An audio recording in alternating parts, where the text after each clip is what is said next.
okay. Off your mic, it's okay. She off your mic, Chai! Now wow, people wey supposed talk truth to power don't off mic. And if we talk, now 500,000 they go summer us, call them hate speech. But fear not, my ego don't come. Ingo torchlight every corner, nooks and cranny of all these bad people where they spoil our country.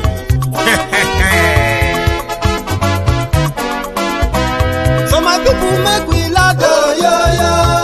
My ego don't come, oh, yo, yo. My people make we shout, oh, yo, yo. My ego don't come, oh, yo, yo. My ego don't come, man of the masses, oh, yo, yo. My ego don't come, oh, yo, yo. My ego diary politico, oh, yo, yo. My ego don't come, oh, yo, yo. This one not the off in mind, oh, yo, yo. My ego don't come, oh, yo, yo. Can in the touchlight every corner, oh, yo, yo. My ego don't come, oh, yo, yo. Okay, some people be they holla say they want the power. Chai, them be promise us say we go get light and power. Nah. Them hustle so they can't get the power. But now they know they do anything with the power. Sure. Every day, dollar just they get the higher power over naira. See them talk say make we off mind, but thank God say my ego don't come. So my people make you ladder, oh, yo yo. My ego don't come, oh yo yo. My people make we shout, oh yo yo. My ego don't come, oh yo yo. My ego don't come, man of the masses, oh yo yo. My ego don't come, oh yo yo. My ego diary politico, oh yo yo. My ego don't come, oh yo yo. Mayegun la wa mo la mo dodododo. Mayegun diary, Ayidi number 1. Mayegun la wa mo la mo dodododo. Mayegun diary, Ayidi. Hello there. Today o ọ̀rẹ́ ará yìí. Mayegun diary, Ayidi number 1. Lórí Facebook, lórí YouTube. Mayegun diary, Ayidi number 1. Gbogbo bó ṣe ń lọ ni Mayegun já wa sí. Mayegun diary, Ayidi number 1. Àṣírí ọ̀jẹ̀lú. Good morning to you, good afternoon to you, and good evening to you from wherever you are watching from. This is Mayegun Live. Ayidi number 1. Ó sì tún ṣe eré wàá gbọ́ níbẹ̀ o. Mayegun diary, Ayidi number 1. Mayegun diary politico. Mayegun diary, Ayidi number 1. Godfatherism kò sí lọ́rọ̀ Mayegun. Mayegun diary, Ayidi number 1. Ẹ farabalẹ̀ sẹ́ o kẹ́kọ̀ọ́ lẹ́nu. Thank you so much for joining me tonight. Read the caption of this broadcast. Share it. Like it. That is your own offering. When you join, something to say, no, you were here. So, like that broadcast. Share it. Invite everyone that you think should be here. It's going to be interesting as usual. But the beginning is us just like waiting for the rest of the people to join us. So tell them that Mayegun today. Oh. Mayegun today. Lórí Facebook. Mayegun today. And yes, we like you. Mayegun today. Lórí YouTube. Mayegun today. And yes, we like you. Mayegun today. Oh, Baba Bewure. Mayegun mami. And yes, we like you. Mayegun today. DJ Ibadiyẹ. Mayegun mami. And yes, we like you. Mayegun today. Presido Barufin o. Mayegun mami. And yes, we like you. Mayegun today. Thank you so much. I know that we are starting a little bit late as well, but it is manageable. But just before I take you into this whole episode tonight, there are some certain things I need to share with you. They are very important. I know it is either just human nature or just the normal known hypocritical nature of typical Nigerians. Either of the two, I'm not sure. But here is what I figured out, and I need to explain that as well. Before the start of this program, right, one of the Templars said, Mayegun is becoming obedient. I am sorry if I give you that impression. And that is why I'm going to give you this explanation. Usually, if you want to say, I've told you many times I don't hate your politicians, but I don't like them. And I've stated my reasons, right? If you have been a very, very diligent and then a loyal follower of Mayegun, you will realize that I am not just one of those who just throw accusations around, who just say things for the sake of saying it or saying them. I do my best to make sure that the position of your criminal politicians in Nigeria and why I have put them in that basket of criminality as criminals. All of this have been shown to you many times. Majority of you agree with me. When you talk about APC, Al-Qaeda People's Congress, that divided Nigeria tribally, religiously, politically, and economically, that brought us to this precipice of complete balkanization. To me, there is no other textbook definition of evil. If you put APC here and then you put evil here, there is no difference. So morally, whoever is associated with APC, Egbekegbe, to me, should never, for any reason, and with what they have done, that we have proven so many times, they should never, ever raise their hands to ask for fairness when we are rating these criminals. And for those who know the history of APC, Egbekegbe, and how they came by, the characters behind them. So when I take all these criminals one by one, I have always relate them with the kind of crime and their involvement in whatever Nigeria is experiencing today. I have been very fair.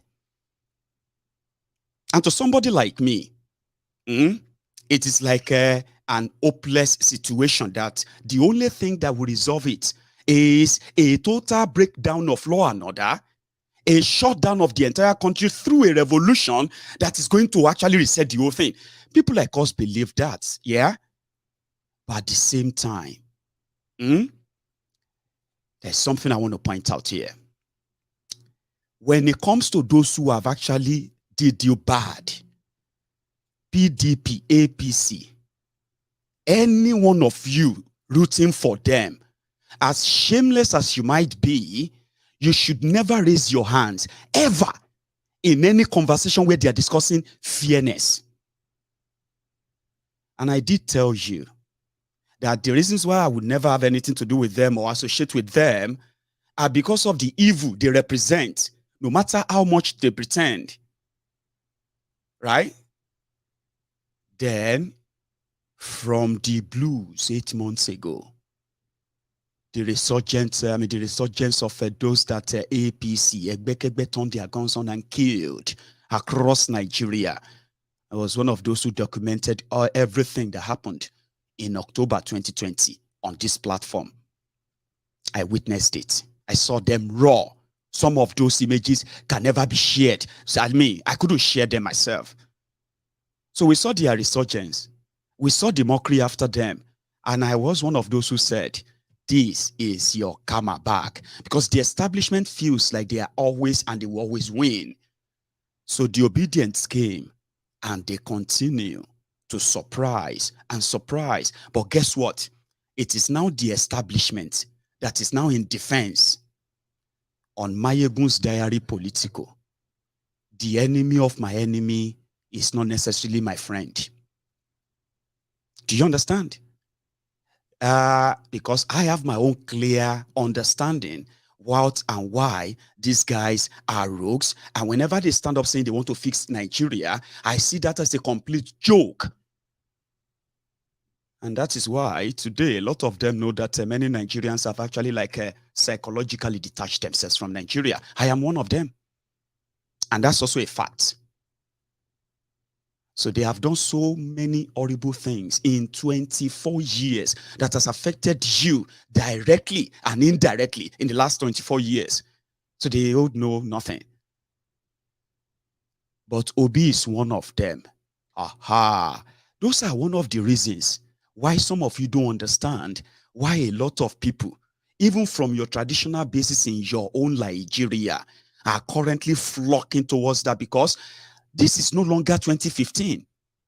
Just like my Biafran brothers will say, this is no longer 1967, 1970. You need to wake up that the time, the era where they have ordered information and they can twist them, propaganda and lie. And this is something. When they say enemy of my enemy is my friend, you need to be very careful. And this is why. Because some people, right, hated people because of what they heard about them, not because of what they know about them, just because of what they told them about them. That's what I'm trying to say, that if you listen to Mayegu and I say anything about any of your criminal leaders, including Bokwari, Tifnumbu, and all of them, they are facts, verifiable facts, even though they were never punished. But a lot of you as well, right, would hate people, or I'm not even talking about you have every right to hate them or whatever you want to do with them. But many of you, right, would disagree, or let me say, sort of dislike people, not because of what you know about them, but because of what they said about them. And because of this, since you have already you are already willing to hate on them or dislike them or never have anything to do with them, now when somebody says something, you don't even have to verify. At least it's your enemy. Maybe this person saying that thing is also that person's enemy. So therefore, my enemy of my enemy is my friend. This have been used many times to mislead many of you. Thank you for social media. That is why on Mayegun's Diary Politico, I keep telling all of you, right? Injustice anywhere. Injustice anywhere is an injustice everywhere. When you see the Shiites, I speak out for them. When you see the Omoyele show, Revolution Now, I spent hours of sessions speaking out for them. When they go to the Mazinam, the Kano, IPOB, the Biafra, and the rest of them, I speak out for them. I actually went even very, very, very, very well, deeper for them as well. It's not because I'm a member of Shiite, a member of Revolution Now, or a member of IPOB. When the Yoruba Nation campaigners, when they needed part of that boost as well, when they came for them, when the injustice was meted on them, I spoke out. And that's exactly when it happened in October 2020. I wasn't a member of NSAS. I also spent hours, tens of hours, trying to debunk the lies, the propaganda against all of these people, coming from one thing, just one thing, one source, the establishment, the Nigerian establishment that loves to see us killed, murdered, in order for us to what? To obey and bow or coward for them. So to me, an injustice to one is an injustice to all. I won't wait until the injustice get to me before I speak out, Christian, Muslim, and what have you, because I know the source of all this. So when the Obidients came, what did I do? I said, pay attention to them. Pay attention to them. If they move it and push it and they sustain it till December 2022, you may have a problem on your hand. In fact, you may begin to believe that indeed, the revolution you are looking for may actually start from that their pole to the streets, to everywhere. Because something is about to happen. And a lot of people have been saying that too. that something is going to happen in Nigeria. So today, APC, Egbekegbe, shamelessly, as divided as Nigeria has become, they decided to field Muslim tickets in a divided Nigeria. And they want to push that. And you want to excuse that, pretending nothing. Abi, the same way, the same thing that destroyed people destroying people in 2015, impunity, self-centeredness, power, hunger, and inequality that they said they were fighting for, North versus South. Some other lunatics in southern Nigeria, they went on to go and, they want to sell the Atiku to the people of southern Nigeria. Now, all of these are the ingredient of the waiting, divided, imploding Nigeria. Now, these are obvious facts. So if the Obidients that pride themselves as those that will continue to press their neck, if they are doing that, and I am hearing bah, bah, and I look outside and I'm seeing the neck of the establishment, PDP, APC, that told us that if none of you if you are not comfortable with the way they are ruling Nigeria, you can leave Nigeria. Did you not remember they said that? Did you not remember that? These guys are like, you don't give a damn about you. They turned Nigerians who are angry and marginalized in a project that's supposed to be a one country, Abi. They said they turned them to enemies. If you don't agree with all of this, then you are enemy. And they said, they went as far as going to Kenya to kidnap Nnamdi Kanu. What do you think they were doing? Do you not think it's because of this same 2023 power? Now, it seems everything is working against them. So I look outside, hearing I'm seeing the neck of PDP, APC. They are just complaining, lamenting about this, lamenting about that, obedience this, insulting here. They are very abusive. Now, I'm now saying to you that pay attention, no. Although you obedient yourself, are not too different.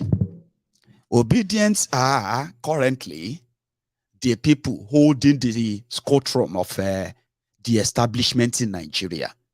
They have never been tested in any political power play before. They are like green arms. But despite being green arms, right?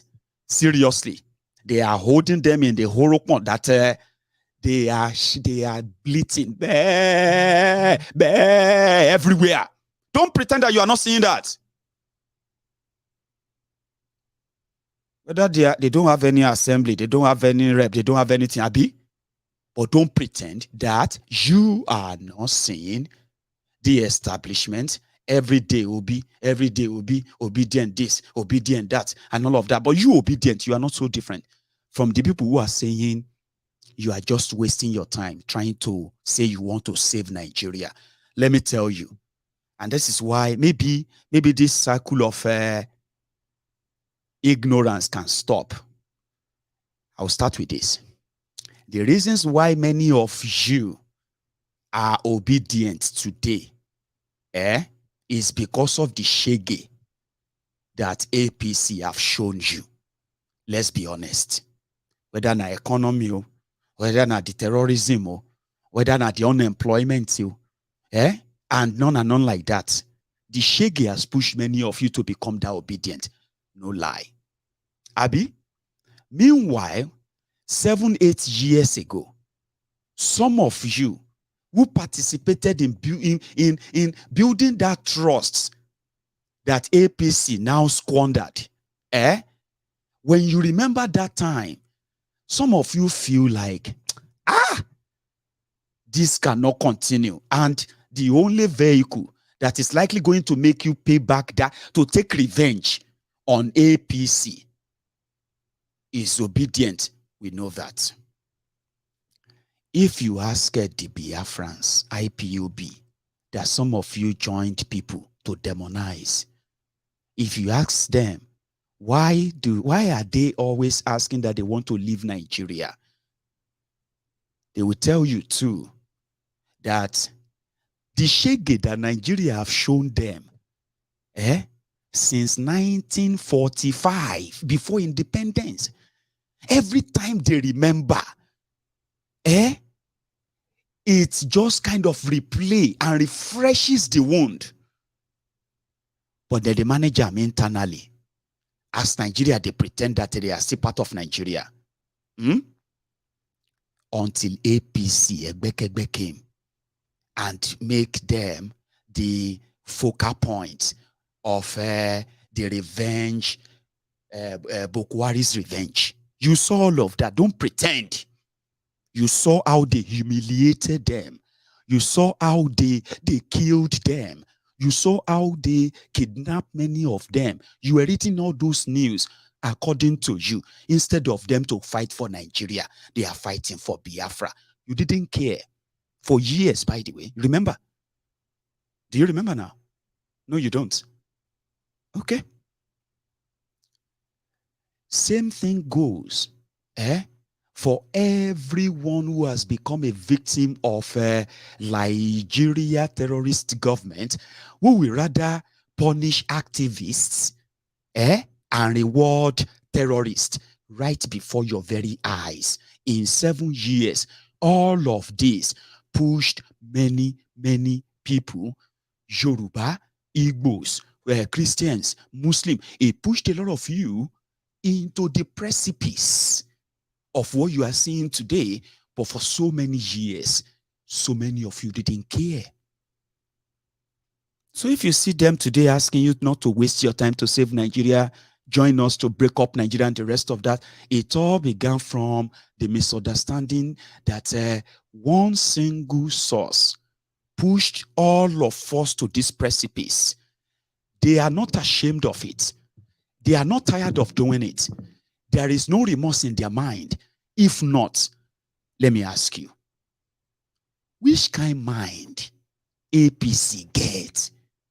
Since November, all of you have been queuing for petrol. You have been queuing to get fuel. Those who have been getting or been able to buy the fuel, they have been buying at ridiculous prices. But yet, APC is campaigning that they will continue legacy of Bokwari. Who did you be that? Have you ever asked yourself that, where are they getting this confidence from? People are being slaughtered in the middle belt of Nigeria. They are cutting the throat of farmers in Benue. And they are shouting, Allah Akbar, Allah Akbar. We are seeing all of those on video. They are bombing and killing people inside their homes, villages. You witness all of that. Southern Kaduna and the rest.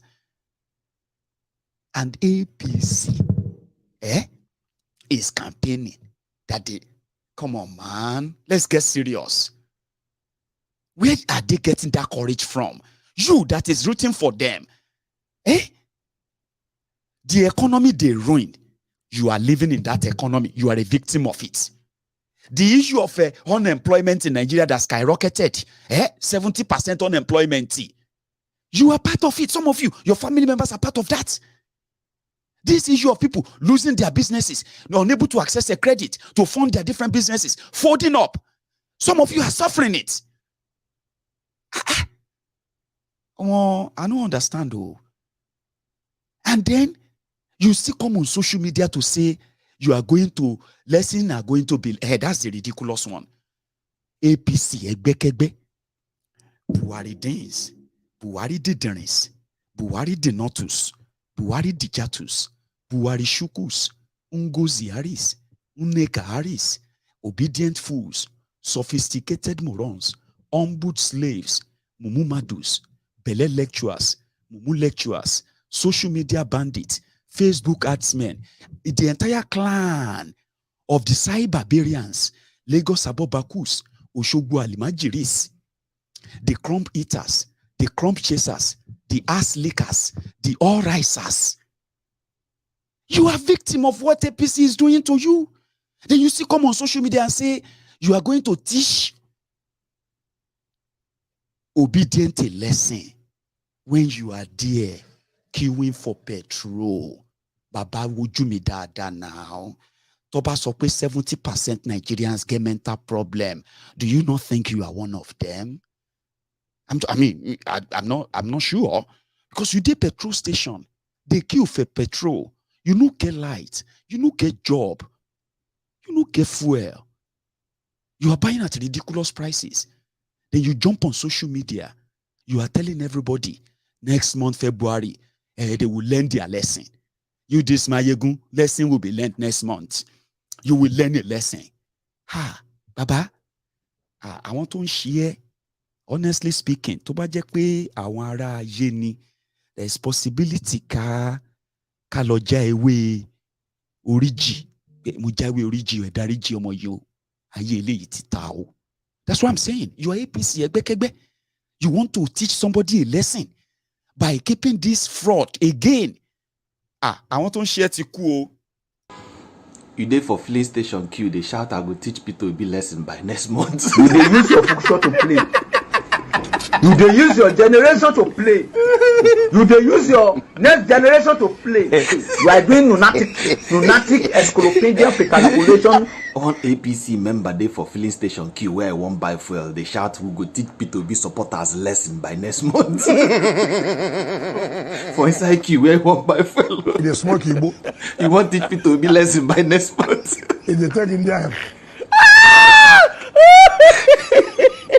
Like you get sentimental attachment with sufferness. Hey! 2 hours he dey for the sun, fuel never reach him. And they say costly. You know, they begin to complain. What kind of country is this?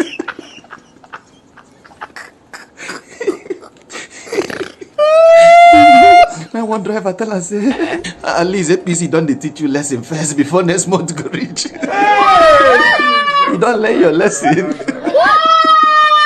Mamma mia. A downhole difference.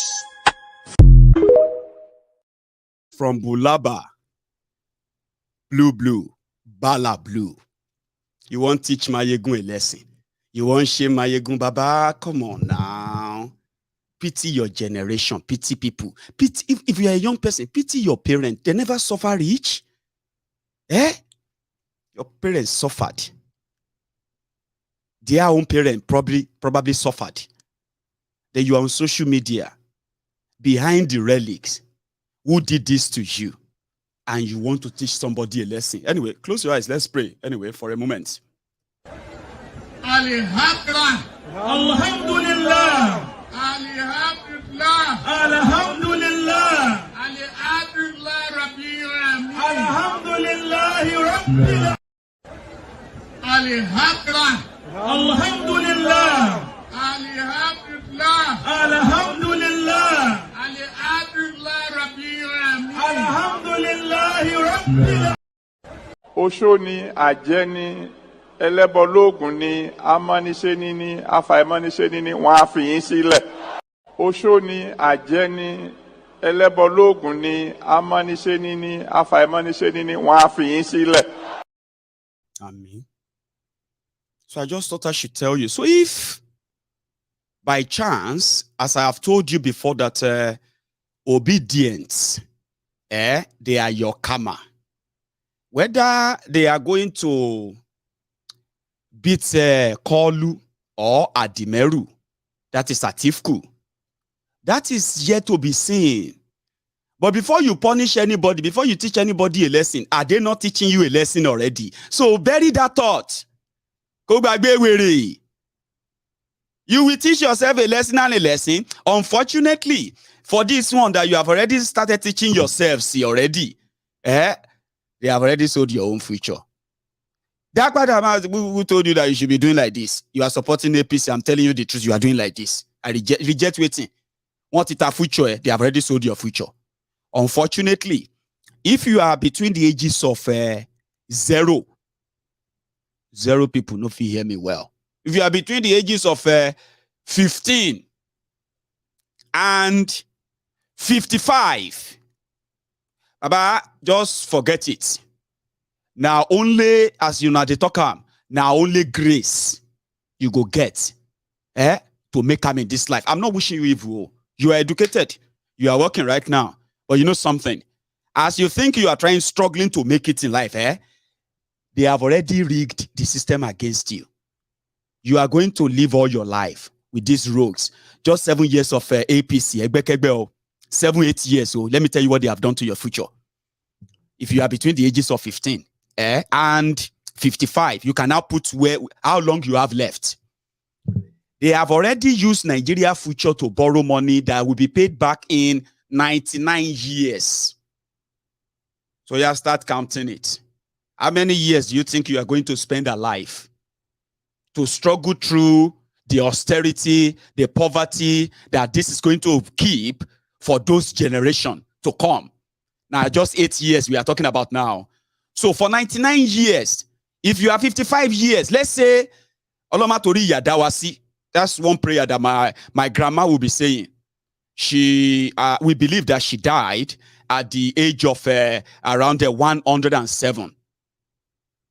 You know, they said they keep record when they gave birth to her, but she was born before, before 1900. So I was like, then we were talking one day, it was like, that man, it's a good thing to grow, though. Or more. I just grow, reach that kind 100. Maybe 90, 100. Yemi. She was like, Oloma toru ya danisi.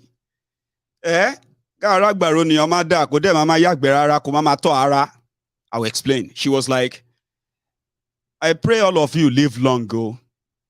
But the kind of long life that you will no longer be able to care for yourself, that you have to be like wearing pampers or this or that, dealing with different things because you are now so weak, you can't do them yourself. So be careful of what you wish for. That was Yemi. She would tell me that. So living long, growing older in this instance, right, is a privilege for those who have them. But imagine yourself, 99 years from now, you are going to be servicing the basic and the austerity and the poverty, 8 years poverty. So when you had that of Kolu to it, if it turned to maybe 300 years, Baba, you see that video where that guy said 600 years. Baba, let this guy suffer for 600 years. Now vision, they feel they talk to you. Now your choice, so not me. So don't say you are going to punish anybody. Just think about how much of this. So you're going to live, and if you live long, imagine living for 70 years plus your age right now, 15 years. If you are 30 years, imagine living for another 65 years. Living and so when I say grace, at that time you're going to say, if you like saying grace and anything they call grace in Nigeria, make I tell you, whatever anybody tell you grace in Nigeria, when you say, Johnny, Baba, you don't shop up, hey, Johnny, when you say you and I, we dey drag beans and bread. Johnny, you know they drive range. Johnny, show me the way now. Johnny, no do this to your guy. See, I see day here, one shirt, one trouser, one, But tell me now, how you be? My brother, now grace, so it's just some grace of God. Some business came, when the business came, and then, just grace of God, and, everything just changed. Hey, Baba, show me way now. When anybody tell you grace in Nigeria, most of them, when they can't tell you how they make their money, because they made them in a crooked way, in a criminal way. 90% of what people call grace in Nigeria is actually things obtained from crookedry and criminality. Please put that down. That figure is not fake. When you ask somebody, Baba, how far now? I be Baba grace. So, Johnny, you just disappear. You came back. If they can't tell you what they are doing, and they tell you it's grace. So you see where this comes from now. That's exactly the future of Nigeria with these rogues. Do you understand? That's the future. You would have to be chasing grace, which is corruption, which is a criminality. Do whatever you can to make money. Nobody go care how you make them. But you make them first. When you dey poor uncle, should anybody ask you, what is the source of your poverty? That's their, you see, poverty in Nigeria can make people become motivational speakers as well. I have studied that, okay? When they are doing criminality, when you say, you are not even asking the source of his wealth. You're asking for all of you are just like, you don't even know how he made this money. Poor criminal Nigerians. They have motivational statement for it. They will ask you, my friend, shut up, Joe. And so on of now they do bad belly. When he was poor, shall you ask him the source of his poverty? Of course, we don't have to ask him the source of his poverty. We know the source of the poverty in Nigeria. We do. The source of the poverty are the criminals that all of you are printing their pictures on your t-shirts, putting their banners up, carrying this and that because you are collecting money from them. They are the source of your poverty. So we know. That's why we didn't ask you what is the source of poverty. But if suddenly, in the midst of everybody where they poor, they also, you suddenly became a multimillionaire. We say alpha, you say now grace, bad belly. Why are you asking me? You said go and do what I did now, because they said that if law and order is actually implemented in Nigeria, this is not a joke, okay? They said if law and order is to be followed in Nigeria, they said 80% of Nigerians, they will be in jail. Only 20% will be outside living as free people. Can you believe that? Starting from the president of the country to all the members of the National Assembly, to all the members of the Governors Forum, to all of the members of the State House of Assembly, to all the local government chairmen, past and present, to all the contractors that have worked with government in different departments in Nigeria, to all, when they begin to ask, law and order, Baba, including that downfall driver on the street, the mechanic that is fixing part of your car, that woman that is reducing the size of a 5 kg bag of rice, reducing it to 4 kg by stealing from it, but selling it for 5 kg. I tell you, 80% of you will be in jail, serving different, or 80% of Nigerians will be ex-convicts of different crimes. Then, that is why they said, with what you have, in all sincerity, something have to spark, something have to get in and break in, because we hope that we will not leave our future into the hands of grace. Are you with me? Into the hands of grace. They say, Baba, just pray for grace for your children. How do you send children to school? They acquired education, proper training and all of that. Ruin the economy, turn them to jobless and useless young people. In their youthful age, they are wondering about wasting away. And then you turn around and you say, you are praying for grace. Why did you send your children to school? Why did you decide to work hard, to build life for your children? Right? Why? Why don't you just pray for grace only? Don't do anything. Just go for grace. Because you are lying to yourselves. 90% of what they call grace in Nigeria is criminality. And that is why when you see the Obidients, they have this bragging right. Our man says, if they see him touching any money when he had a chance serving, he will stop contesting and running. But nobody has come up with anything. So the guy went to Kano today. When he got to Kano, he declared, he said, we are no longer the third force. We are the real force. So I'm going to take you to Kano. So you're going to witness their campaign there. Well, there are a few things that happened as well that I'm going to share with you in this conversation. Also, Wile Wike has responded to Ayu. You know, I told you yesterday, Ayu, the PDP, after the Southwest tour of Atiku, the report and everything wasn't like as planned, and they knew why. There's G5.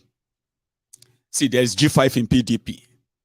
And there are 5 PDP governors who decided to team up with Wile Wike, the governor of Rivers State, to fight the injustice. The Maradona leg over that they gave him at their national convention or congress. That Atiku came from Dubai, and then it just changed everything from what Wile Wike planned. And Wile Wike knew how that happened, and he wasn't going to take it low. So that was what brought about the G5, the PDP governors from 5 states. And they are Ekweazu of Abia, Ugwai of Enugu, Autumn of Benue, Makinde of Oyo, and the emperor himself, the leader, Wile Wike of Rivers.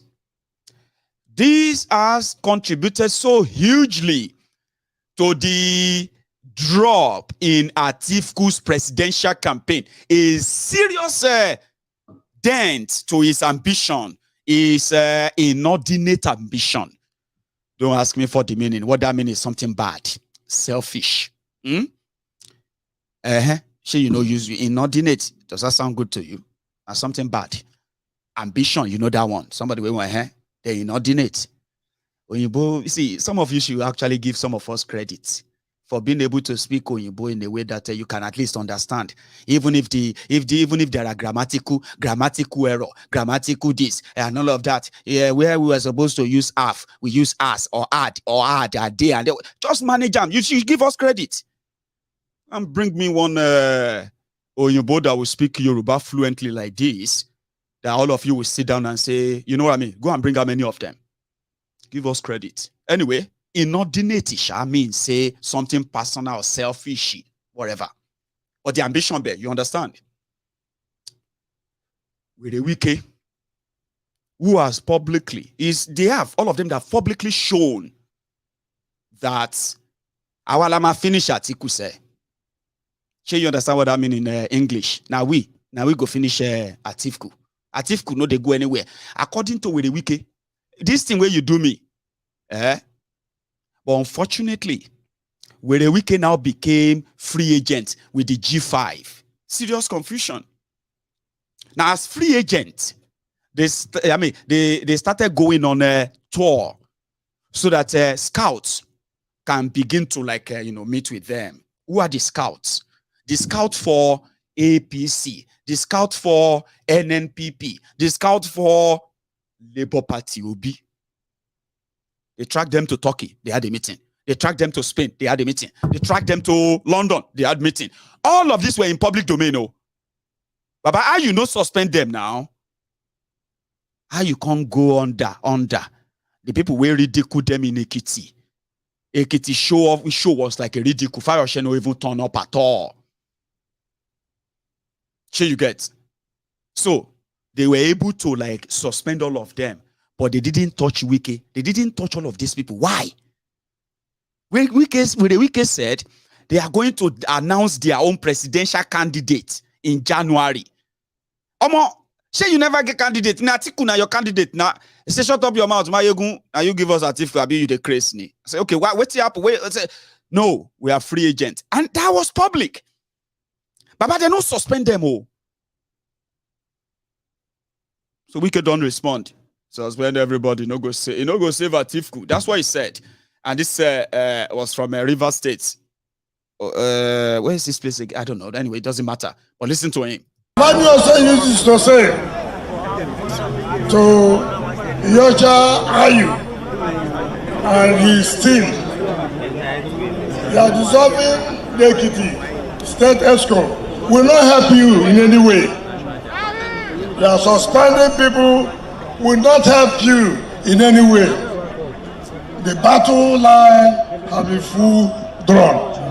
And as I speak to you, we'll do everything legally possible to challenge any decision that we know is illegal. So don't think you can threaten people by saying solo blood are suspended. Rubbish. Completely rubbish. So we are above that level that you think you can threaten anybody, intimidate anybody.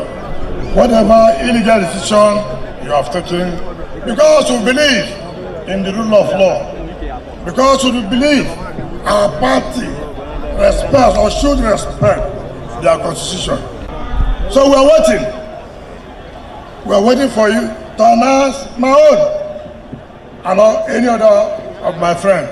Then, like I've said, when a man says he will not sleep, him too, will he sleep? No. Will I sleep? No. Will his boss sleep? No. So don't worry, we have the capacity to paper. You have the capacity to tell you that enough is enough. So my dear people, listen to your leaders when they come to you and direct you on what to do, because we vote for people who love Rivers State. We vote for people who mean well for our state.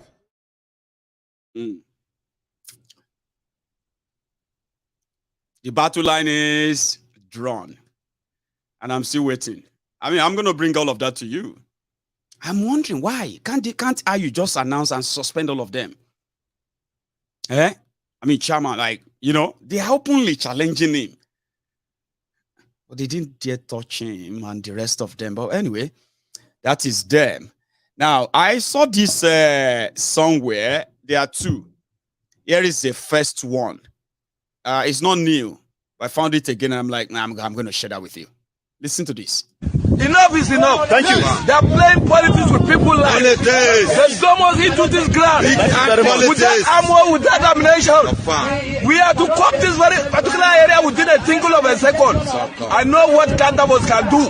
Good or fine. I know what kind of us can do. Good to go. How many parties are inside this booth? Good to go. Playing politics. They're playing politics with people. Big men are eating money at the pub there. Saying that we should not even do that we should not go after them. That is for me. Okay. This is the full information for you people. Thank you, thank you, thank you. Thank you. Thank you. You spoke well. Yes. Yes, I will appreciate you. Yes. I just thought I should bring that back to your mind. Those are the kind of people who are fighting the terrorists, and there are those who are receiving the command and all of that from these criminals who actually, they are not willing for this to end. APC, Egbekegbe, open shop on terrorism, escalated it, and trillions of your money have gone down the drain. Ransom payments and so many other things that they opened up that they have now normalized. State governments are paying billions of naira to terrorists to sign security deal with terrorists. Baba, you know what I mean? Like, anyway, somebody felt so too. No, that's not the for my life, I never vote.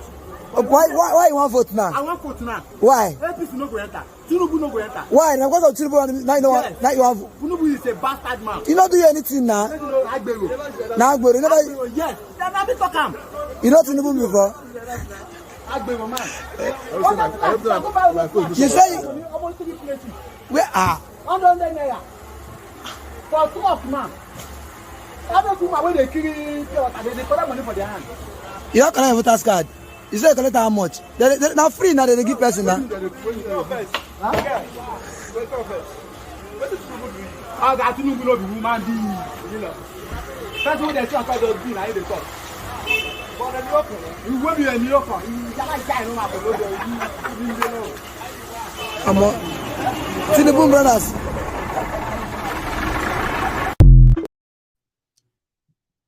If you have been talking to people in Yoruba land, like I have been doing, you will realize that some of them are more into this obedient than you can even ever imagine. A lot of them. Because some people, you know, Yorubas, let me tell you something about us. Like I said, if you want to say, I don't like these people, make sure that you are saying so based on what you know, not what somebody tells you about them. Okay? It is not our fault.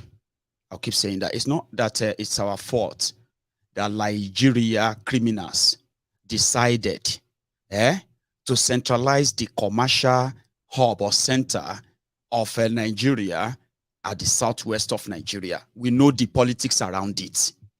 We know why the southeastern part of Nigeria is underdeveloped. We know why the River Niger will never be dredged to become a normal port. We know why Oron and the rest of all those ports in the eastern part of Nigeria are never going to see the proper traffic. We know all that. But it's not my fault, it's not our fault. But for those who have lived in Yoruba land, especially those who were born in Yoruba land, but they are not Yorubas, but they are born in Yoruba land, they will tell you, that Yorubas are one of the most accommodating, loving, and peaceful people take out politics. The politics of Nigeria, divisive one, that want to tell us that the same you that has been the tenant with different people from different parts of Nigeria, you grew up with them, suddenly the politicians want you to fear them because they are more dangerous because of where they come from. If you take all of that out, Yorubas are the most reasonable people you will come across.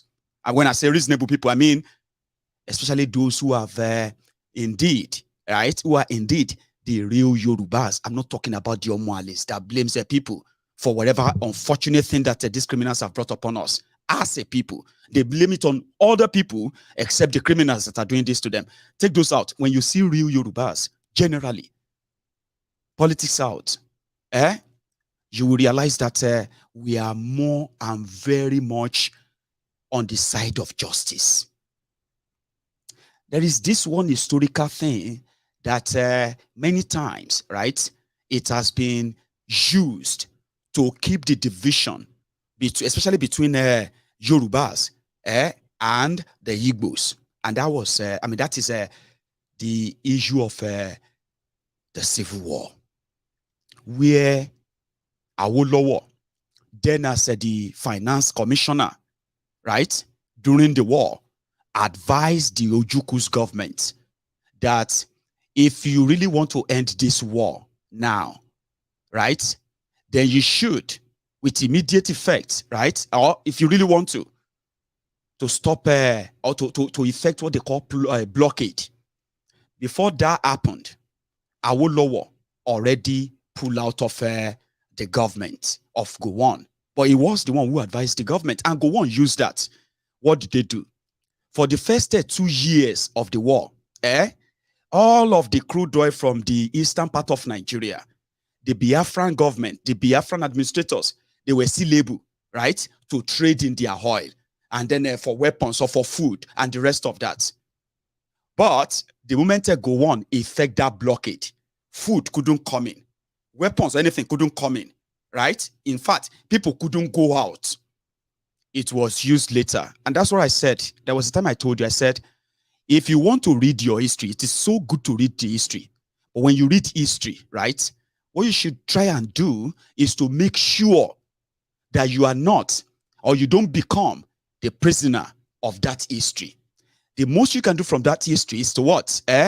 Learn from it and never repeat what others, what they did. That's my own belief in any way, yeah? However, if you now go forward afterward, Yorubas and Igbos have lived, not just Yorubas and Igbos, so including people from every part of Nigeria, we have kind of lived so peacefully until now, when the Fulani terrorists, when they bring in their guns. So, like I said, when you want to read the history about Nigeria, about our ancestors, I don't want you to think our ancestors were innocent of this or that, that your ancestors or the people before us were saints. As much as you have read good things about what and what they did, right? The terrible things they also did for that time, if you read so many of them, some of you will feel like, but why did they do that? It is no longer in your place, right? To what? To undo what they have done. The only thing that is on your place is to make sure that what led to what they did, that you don't become instrumental into repeating that. That's why they say, he who failed to learn from history is bound to repeat same. So I have read the history, and I've discovered that as much as I've read lovely stuffs and an achievement of those who came before us, I did read about horrible things they did too. And in this case, they are mostly not relevant, except when you want to use it to keep people divided. But when it comes to justice, as the bombs were shelling in Biafra, a young Wole Soyinka, they embark on a journey that would have ended his life, but he didn't. But it ended him in jail. Why? When he could see the injustice against the Biafrans, right? And many Yorubas like that who actually left to fight on the behalf of, on the side of the Biafra. That is the type of Yorubas, right? that should inspire the young people like us who are totally against the establishment that brought us to this level. I don't know if I make any sense to you, but it doesn't really have to make any sense to you. But here is the point. Fact from fiction. Something I have figured, I found out there are more Yorubas doing obedience today than many, than Yorubas who are doing a Milokon. And guess what? Like I said, they might not have been tried. Are you with me? They may not have been tried or what they are capable of doing when it comes to challenging the establishment or ending it. They might not have tried. But when you look around today, please don't pretend that you are shocked. Because it is happening. And guess what? When 8 months ago, right, from my own observation, 8 months ago, if you say you are Obi this or that, as a relic boy Tifnumbu, if you say you are Obi this or that, these weirdos will publicly call you boldly. They don't know you. They will boldly call you Omo Ali. Have you noticed that that has somehow subsided now? Or you haven't? You haven't. Anyway, it's all right. I have. People, the Emilokon, the Agberos, the Oshins, the Cretins, and the rest of them that are only after what they can actually be offered or be given by this APC. Any small thing, you must be Omo Ali. You are Omo Ali. Only Omo Ali will not support Tifnumbu. Only Omo Ali, this or that. Have you noticed that that has subsided? They hardly call anybody Omo Ali anymore. Or you haven't noticed? I'm not saying they don't. They still do it. But have you noticed that? Because the number seems to be, the numbers of them, most of them who are now joining this obedient, this or that, is drowning those who thought they could blackmail everybody to ignore the failure of APC, ignore the involvement of Tifnumbu, ignore the failure of APC in southwest Nigeria. Because Tifnumbu is a Yoruba man. So when they are using that tribe, this tribe, that tribe, it got to a point. Tifnumbu started disgracing them. Bala Blue, Bulu Bala, deposit for roasted corn. They go to make deposit for Agbado. They go to do all of that. And the disgrace. Then some of them started retracing and swear like, oh, this thing don't make sense. So this thing will tear Nigeria anyway. Muslim. Baba, live story now. That you tried it in Kaduna, or you have a Christian somewhere, or you have Muslim somewhere. Baba, use your common sense now. Do you really think these guys, they didn't know why they did that? Of course, and people know. Now, it's like more people are now kind of drowning those who are calling people Omo Ali because of Tifnumbu. Now, people will say, so you are calling me Omo Ali because of Tinubu? Are you serious? Are you actually serious? So people are now taking it up, and the number is like, I did my findings, so when I still get 34 days, I'll be 33 days. So if I tell you, say Fire Day Mountain, Baba, I am trying to speak on behalf of Tifnumbu and Atiku, APC and PDP. They won't tell you. They won't. And those who are following them, right, they are banking on the old traditional thing, rigging, buying, and all of that, and everybody will learn a lesson. About a month too, the areas at first, let me tell you something. This is Mayegun's diary political. What I do best in the last 9 years is to spend my time to make you pay attention to things that ordinarily you will read, you will pass.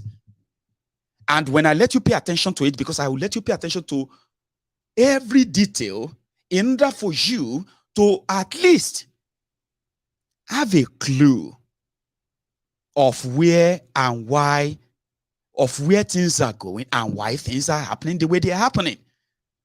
So that you don't live in a world that you have to create yourself because you don't understand what is going on. That's what I've been doing for 9 years. Mayegun's diary political. I coined that because I believe that politics affects all of us, all our lives. Don't you think so? Please, this is not an intention to commit blasphemy. Out of respect, to all of you who believe so strongly, who are very faithful, religious, and all of that. What I'm about to say now is not actually to commit any blasphemy. Out of respect, okay? And after saying this, if I say what I'm about to say, and the were to wa lori, that religious were to wa lori, started making you to begin to sound like madman, I'll tell you, I'll take back that, okay? But for the genuine people who are religious, who are these Christians and Muslim, right? What I'm about to say now is not to lessen this. So, in reality, government is more powerful than God when it comes to which of them's decision can actually affect you right now and your life for the rest of your life. And you'll be asking, God, why? God, why me? Why is this happening to me? That's how much government is. They are everything in your life. The money you are spending, they print the money. The birth certificate that says you are born on so date, they issue that and authorize that. Yes. When you are born, right? The part of the economy you are going to fall into, whether you're going to fall into the economy of where you're going to remain poor, or you're going to fall into the category where you're going to see the opportunity that's going to give you the chance and leverage, the government balance all of that. The government decide what is a crime and what is not a crime. The government decide when to put you away or let you walk free. The government, that's how powerful they are. And that's how much they can turn your life around. The government is so powerful that despite the law, they can take over everything you have without answering to anybody. Everything, including your life. Yes, have you not seen? Police will come around, they will shoot you and kill you. That's it, end. They can't give life, but they can take it. That's how powerful government is. So when you now put criminals in charge of all those day-to-day of your life, the type of teachings they are giving your children, the type of education they are exposing your children to, the type of opportunity they are giving to them, all of these are decided by the government. They call them policies, different policies. Do you understand how powerful that is? Now, if you have to let criminals run the show, and then you turn around and you start praying to God to come and do something or fight for you, or God should come and deal with them. God doesn't work that way. You know it. If not so God they work, the poor people in Nigeria will be the most feared people in the world today. Nobody call on God to punish their criminal leaders more than the poor people in Nigeria. In agony, in tears, some of them in blood. Only for you to see the criminals rewarded with another something more powerful to deal with you. That is the essence of government. And that's how much it means when you support criminals who are actually out to ruin you. Do you get that? Anyway, the Obidients who have now become the Egungweja here and there, up and down. In Nigeria, you have 6 geopolitical zones, 36 states, 774 local government areas. All these 774 local government areas, 36 states, all of them are divided into 6 regions. And they call them geopolitical zone. So on Mayegun's diary Politico, I factored in how much politics affect our lives, everyday life. And when I see these criminals take action or do something, whatever they are doing, I spend my time to explain them to you, how they affect you, whether you are living in Nigeria or you are not living in Nigeria, whether you are a Christian or you are a Muslim. It doesn't really matter if you have no religion, whether you are from the south or you are from the north. I do my best to explain the politics of all of these people to you, including religion, because I understand them very well. I do. And I believe that the more people know, the better armed they will be. And one day, when they hear that the establishment will go down today, they won't be out and be asking questions like, okay, why, what should we do? Because they would have been much aware of what they are up against. And that's exactly what you are witnessing today. The Obidients watching me right now, I call you the Akama. And that's exactly what you are doing. 6 geopolitical zone, southeast, comprising the Igbos. South political zone, comprising the Ijos, Ishegiris, Calabaris, the Niger Deltans. They were southwest geopolitical zone, comprising the Yorubas and others. Then you've got the North Central. What is North Central? How come we didn't have South Central? Because none of this old partitioning was done with the consent of the people in Nigeria. Just some group of people drafted this whole thing, and they got it inserted as what you are going to have to use if you want democracy. That was 24 years ago, by the way. None of us had any input. We didn't have any input in it. We didn't have South Central, but we have North Central. Then we have Northwest and Northeast. However, from the look of things, Southeast, South, they are now no-go area for PDP, APC. Is a threat that is about to happen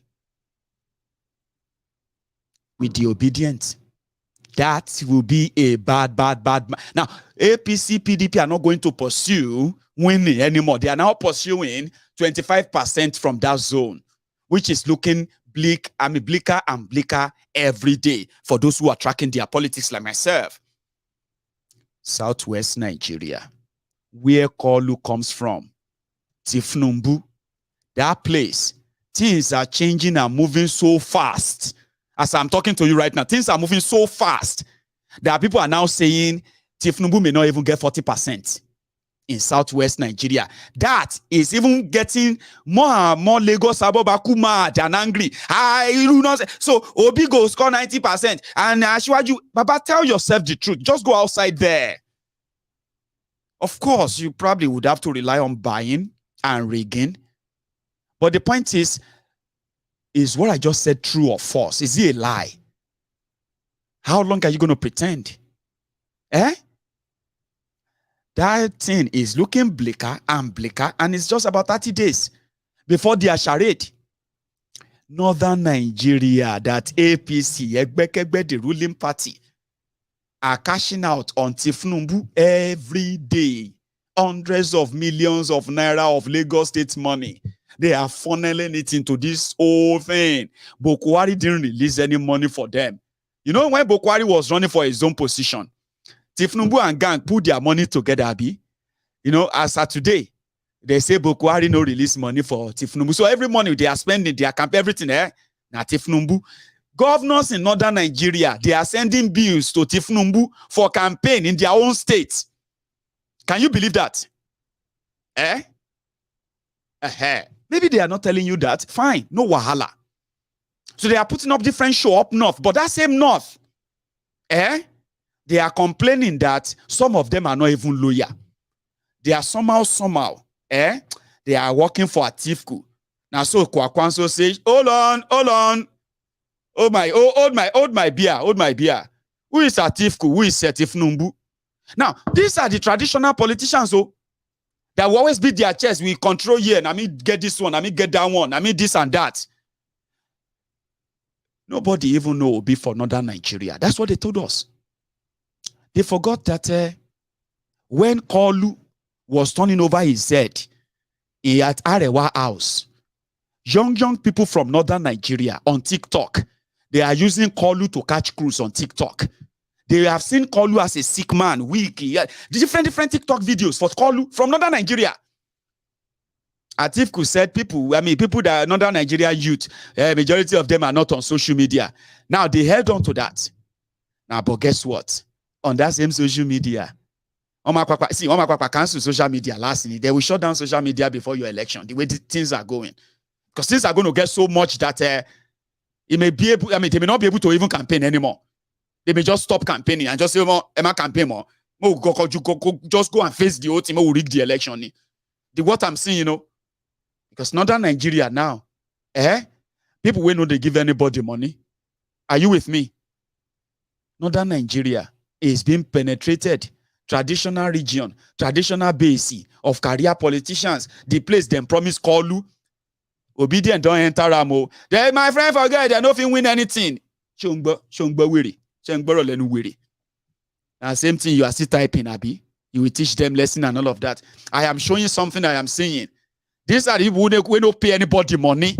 And nobody goes anywhere without money in this Nigeria. You know that.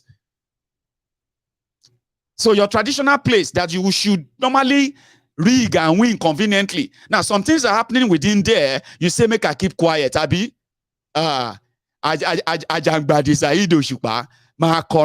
Just they play. Shall you get? So I got the news earlier. They said that Obi will be in Kano. So I'm going to take you to Kano. After I take you to Kano, show you what I saw in Kano.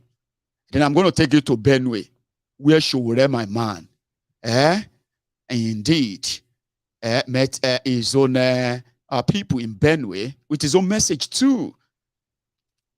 There's something I'm going to say to you after this anyway. So, but let's go to Kano. But before we go to Kano, by the way, I think the first thing that came was that they said that some northern cleric have come together to endorse Peter Obi. But the best way I see that we sit down in the center. Now that Baba Ahmed, you know that Baba Ahmed something. The same person that said that Obi is going nowhere. Somehow, and I think the guy is also an Atiku man, and he's also the brother to the vice president to Obi. Suddenly, it be like say they don't move mad up north. So let me show you something. Watch this. We stand before you today to endure the presidential. Okay, that's not Baba Ahmed. Now the cleric, Alpha Shehu, at Sheiki. They say all of them for the place. So for northern Nigeria, they have now endorsed Obi. Not me. We stand before you today to endure the presidential candidate of the Labour Party, His Excellency Peter Obi. We have carefully evaluated the stances and policies of all the candidates and have come to the conclusion that His Excellency Peter Obi is the best choice for our nation. He has a proven track record of standing up for the rights of the marginalized and working tirelessly to improve the lives of all Nigerians. His dedication to fighting corruption and promoting good governance is unmatched.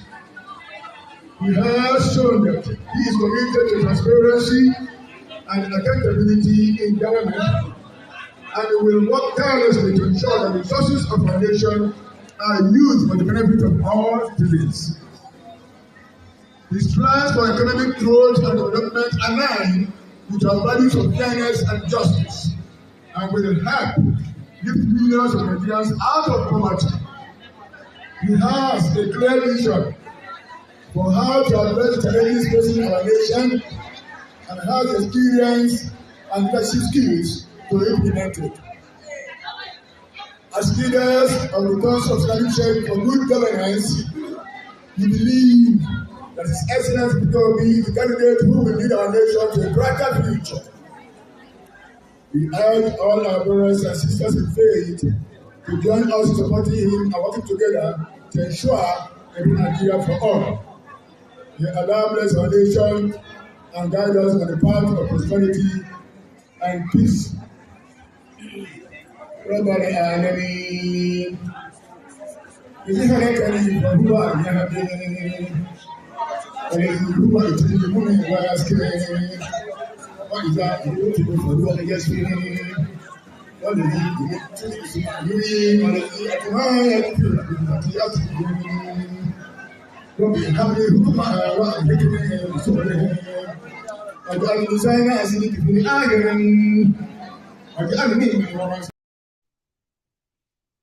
So that's their own endorsement of him.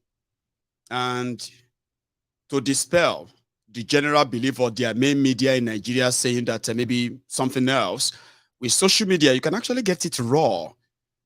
If you don't see anywhere you have a detailed political analysis or conversation about Nigeria, I think you should join me. I mean, come to Mayegun's Diary Political. I can make you understand this, even though I can be very, a little bit pecky or something like sassy. No, I don't even know if that's the right word. Some said you're a little bit cocky. I don't know. But yeah, I can be sometimes, a little bit, add some jara and all of that just to make you see how much I actually despise them too. But if you really want to understand them very well, come on, I'll show you. So then I think before anything else, he met with students, women, and all of those before going to the stadium as usual. So I'm going to show you all the clips, okay? The first one, I think this one happened at their stadium, Sonny Abacha Stadium. I don't want us to go there first, okay? Let's go to the hall where he addressed the young people, the women, and all of that in Kano today. Youth, great. Sorry, guys. Youth, great Nigerian students, great Kano people,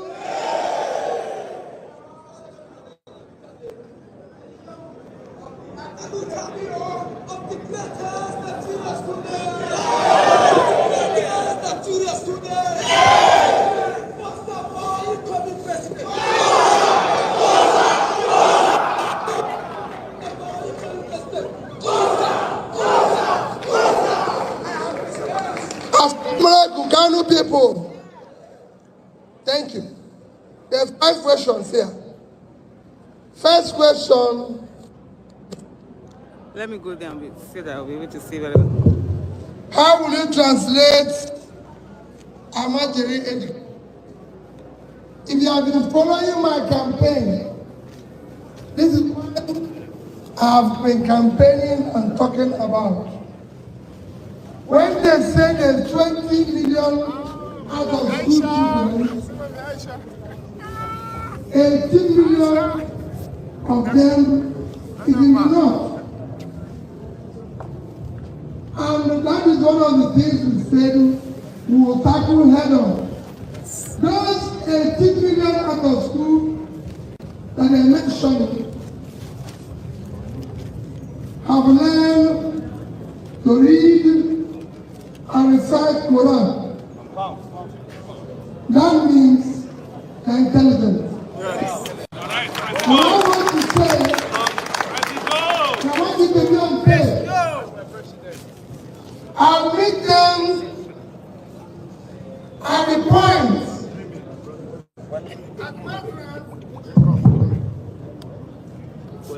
where they learn the Quran and teach them skills. Inshallah. Inshallah. I'll meet them at Maghreb where they learn the Quran and teach them skills.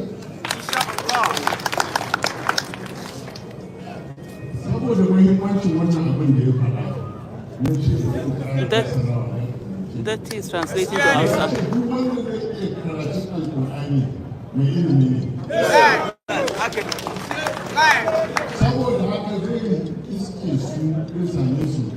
A madrasas makarantun da suke karatu ya koya musu sana'o'i.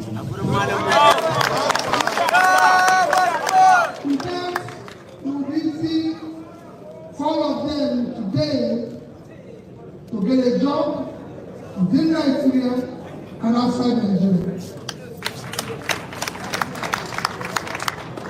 Which assurance are you giving the North that their vehicles and their cars are being destroyed in the East? Remember, Kazati and I are bringing a new Nigeria. Oh yes, inshallah.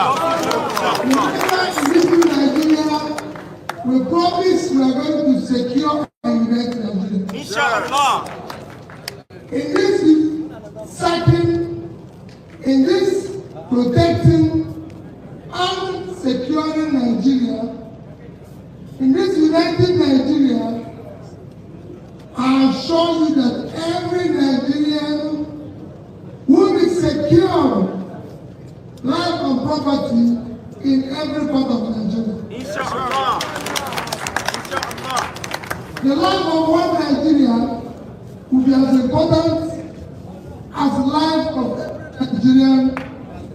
I will assure you it will happen if everybody chooses to take the law into his hand by destroying anybody's property. We will deal with the person besides him.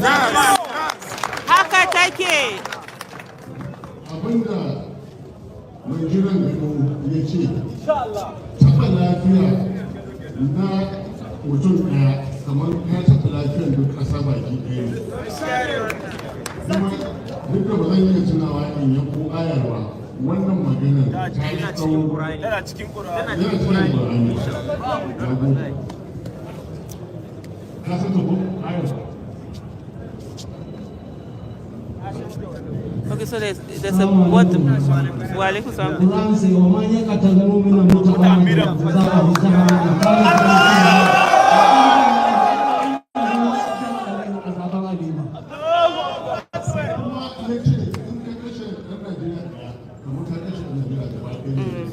So there's a part in the Quran where God is saying that if you kill one person, it's as if you kill the whole of humanity.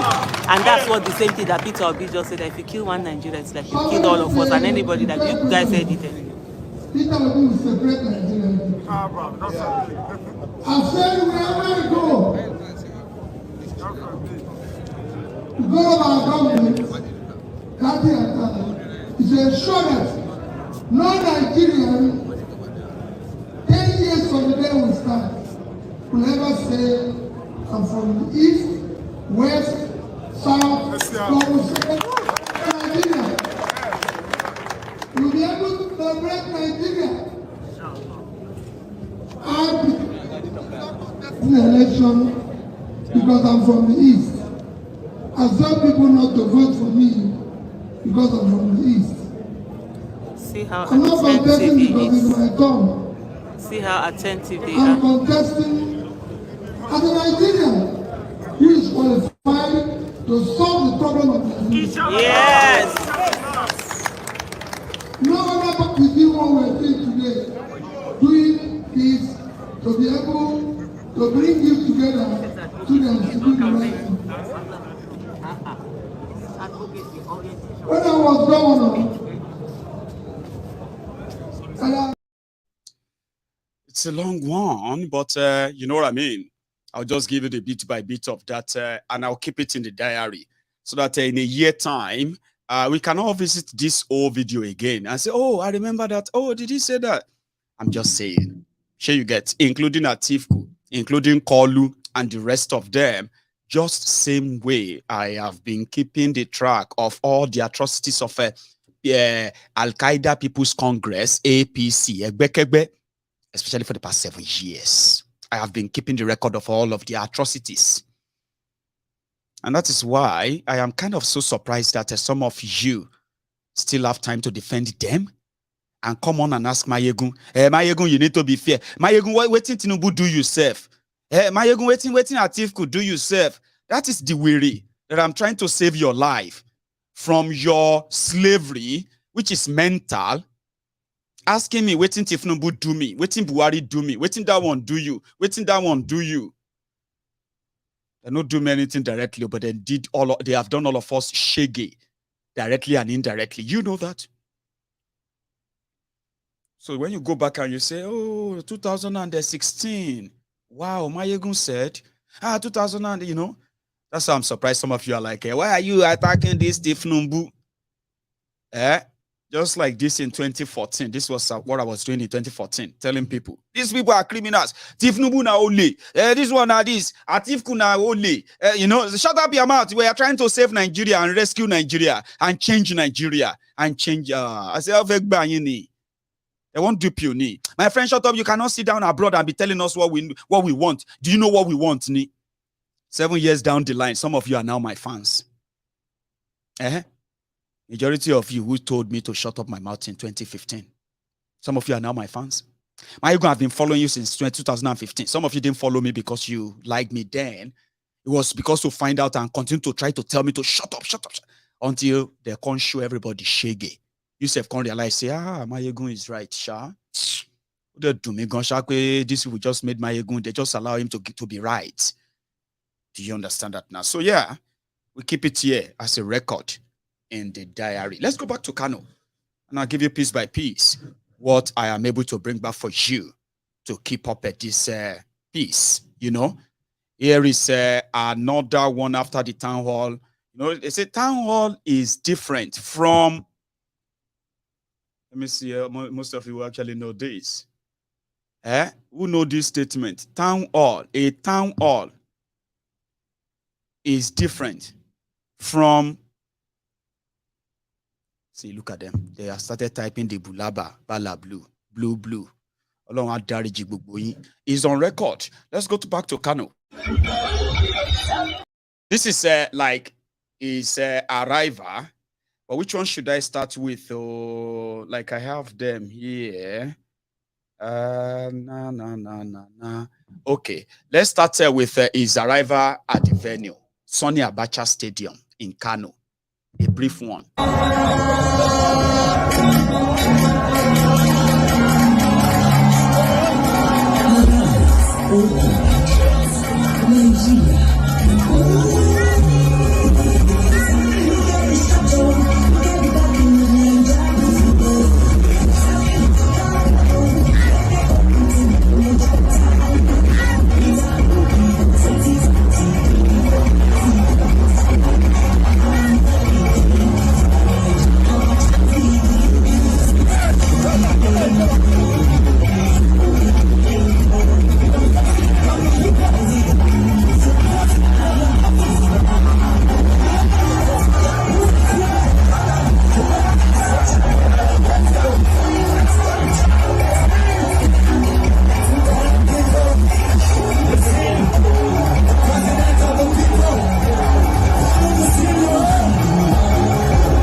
And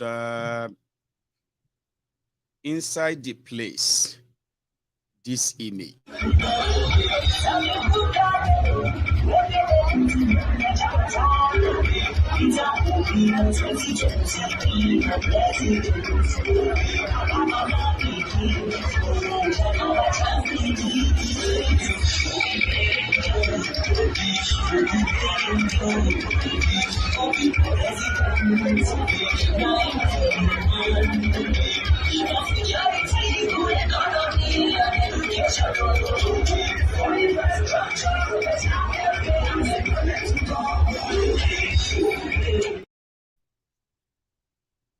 That's inside the entrance into Sani Abacha Stadium, where they were all trooping in, right? I think there's an image for that. Check this.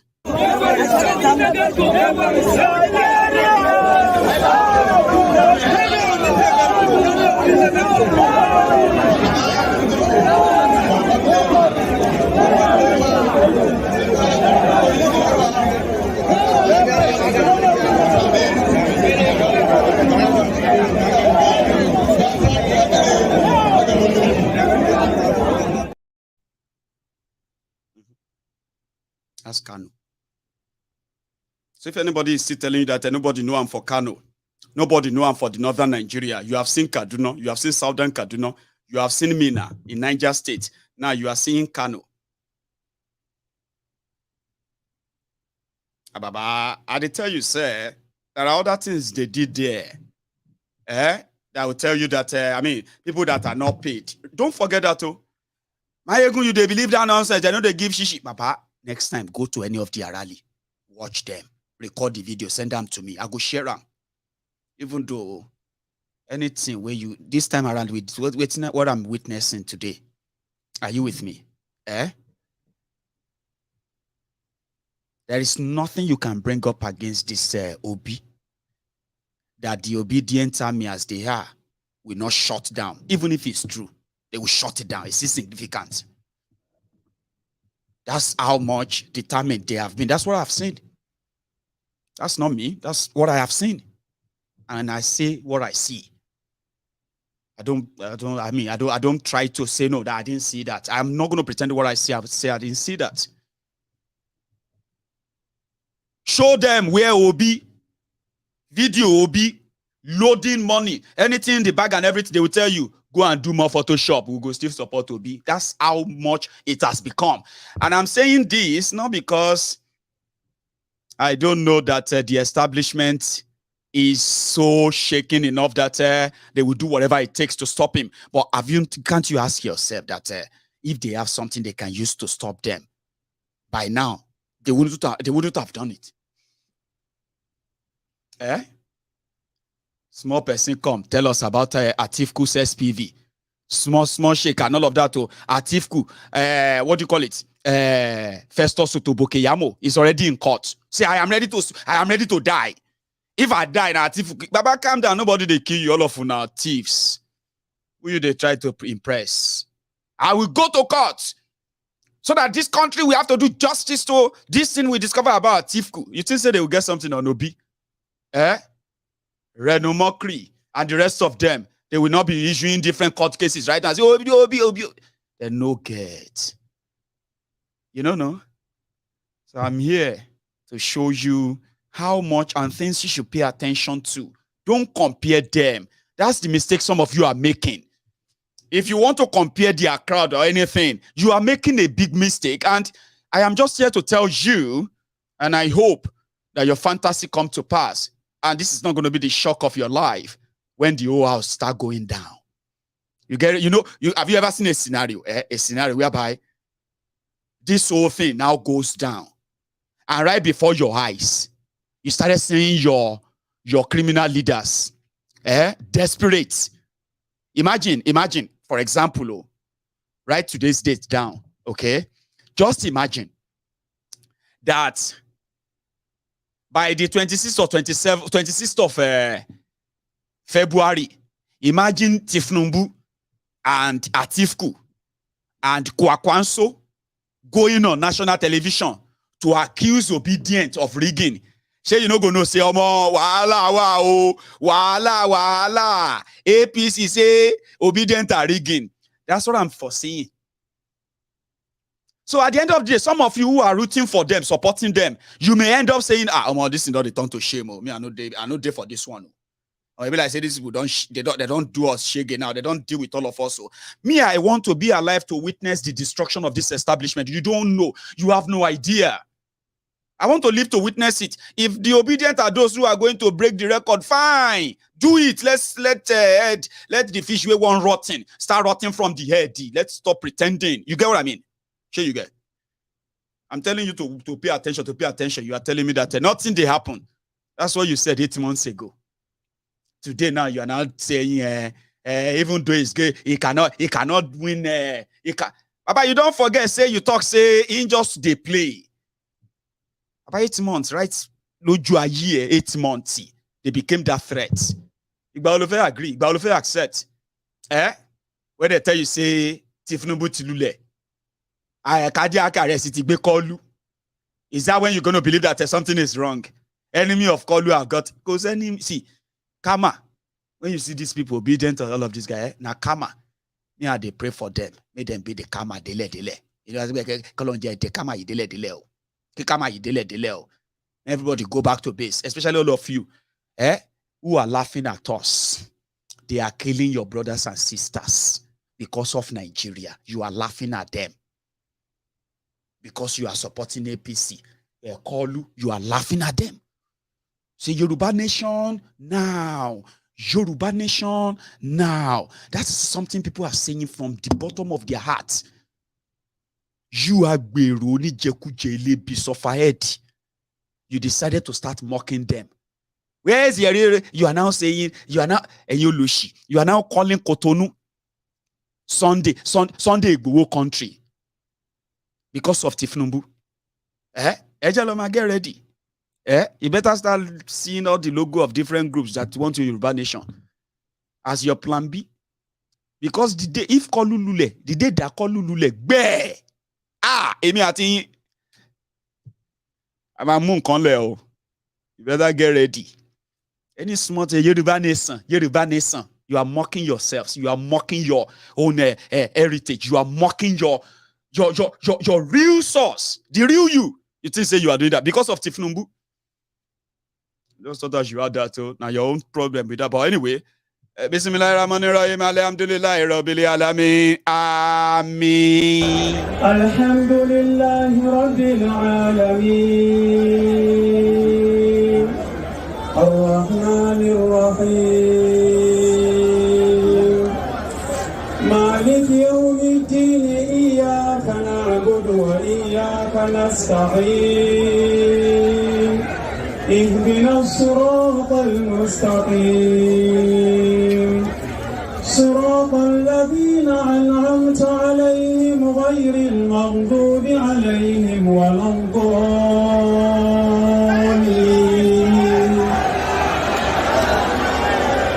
اللهم ربنا آتنا في الدنيا حسنة وفي الآخرة حسنة وقنا عذاب النار اللهم انظر في بلادنا نيجيريا يا الله اللهم انظر في بلادنا نيجيريا هذا يا الله اللهم انظر في بلادنا نيجيريا هذا يا الله اجعل في تأبي والاتباب عمل في نيجيريا مطمئنا اللهم اجعلهما يا رب العالمين اللهم اجعل في تأبي برئيس نيجيريا برحمتك يا الله اللهم اجعل في تأبي برئيس نيجيريا يا رب العالمين اللهم اجعله يا مالك الملك يا ذا الجلال والإكرام يا حي يا قيوم يا من ليس كمثله شيء وهو السميع العليم اللهم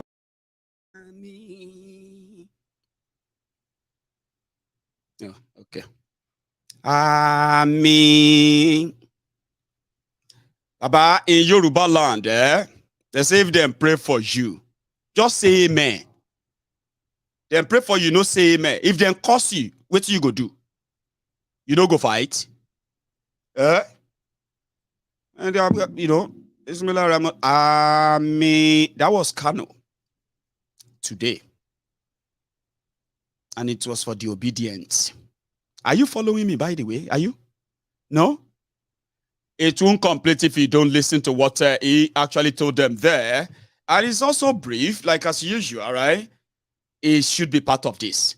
I have told you many times that it's not just what he says or what they say. So many times it is what they don't say. Then the environment, the mood, and all of that. Read the room. That's exactly what I'm saying. Read the room. Don't go and listen to him with... maybe I shouldn't say that. Obedient will tell you we are listening to him with rap attention. We are opening viewing center all over Nigeria for Obi. That people are listening to his speech. You are telling us not to listen with. I take that back. Do whatever you like. This is what he said in Kano at the stadium. That is character issue. Daddy, I've told you. Daddy, I've told you what we want to do. Daddy and I want to do the new Nigeria. I know Kano very well. I'm a businessman. The Kano you see today is a ghost of what Kano used to be. Kano you see today is Kano of poverty. People are poor in Kano. I drive round when I came into Kano from 5 industrial estates to Suspending phase 1, phase 2, phase 3, they all did. The Suspending market and Kubi market, people are not selling anything any longer. There is no more money in Kano. What we want to do is to bring back Kano to what Kano used to be. That is what we want to do. And we can only do it by putting you out of poverty. And that is what we want to do. We are not in this business to waste everybody's time. They have deceived you. They promised you and delivered nothing. We are not in that.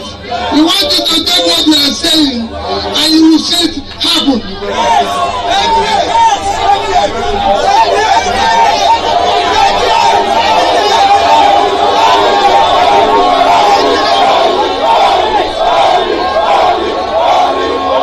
When I was trading, if you look for cash, they'll tell you to go to Kano. Today, banks don't have cash in Kano. Nothing is remaining in Kano. Kano has now become a place where you breed hunger and poverty. We don't want that to continue. What they are now promised is one thing. And I'll tell you one after the other our promise. Our promise is number 1, to secure and protect the people of Nigeria. We will ensure the enemy, the criminals are not stronger than government. We will have one government and there will not have space in it. We will secure Nigeria. We will unite Nigeria. I've said it. Our people are here in Kano. People are all over the place. We don't want people again saying, I'm from East, I'm from West, I'm from North. We want people to say, we are Nigerians. Where will be where you come from? That is not Nigeria we want. We want that Nigeria where people left the East and came to Kano and had a business. We want that Nigeria where a man from the North became mayor of Kano. Where a man from North became mayor of Enugu. That is Nigeria we want. We don't want Nigeria where you are saying you come from here, you come from here. That is not what we want. We want to remove Nigeria where all they do today is sharing. We want to remove it from consumption to production. Those factories in Mumbai must come back. Those factories in Suspending phase 1 must come back. Those factories in Suspending phase 2 must come back. Those factories in Suspending phase 3 must come back. And Sabon Geri market and Kubi market must come back alive. We are not in sharing. And that are different. We will rule by rule of law. When we say we are going to fight corruption, believe us. We are going to fight corruption. People will no longer make money by doing nothing. No. We want to remove the baboon. Let monkey walk, let monkey chop.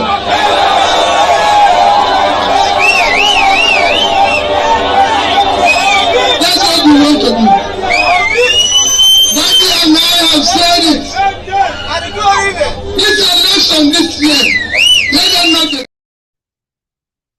So they call them, it's a long video as well. So I'm just giving you in parts because I actually want to go and listen to Shure, by the way, before I call it a night.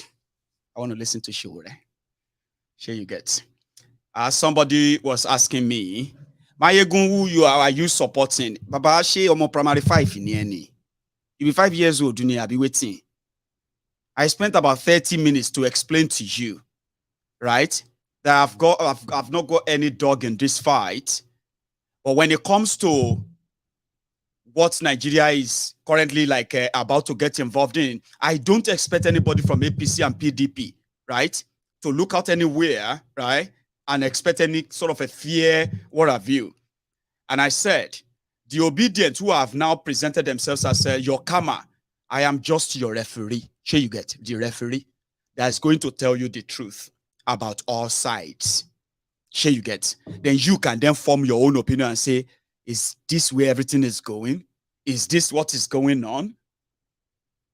You don't need me on any side because I don't get side. But I did say a while back, I said, if all of you want Nigerian, if all of you are not hypocrites, pretenders, in 1999, the entire power that be, after they killed Abiola and killed over 1,000 people in Yoruba land fighting for the restoration of Abiola's mandate, and they sent thousands into prison and others into exile, they realized that to keep Yoruba as part of Nigeria, as one Nigeria, it is better to give them presidency when we go back to democracy. First, we need to stop this military. Oh yeah. And guess what? Like a policy, all political parties in 1999, they presented Yorubas, especially major political parties, deliberately seeding that thing for Yoruba for the sake of one Nigeria. We spent 8 years, ladies and gentlemen.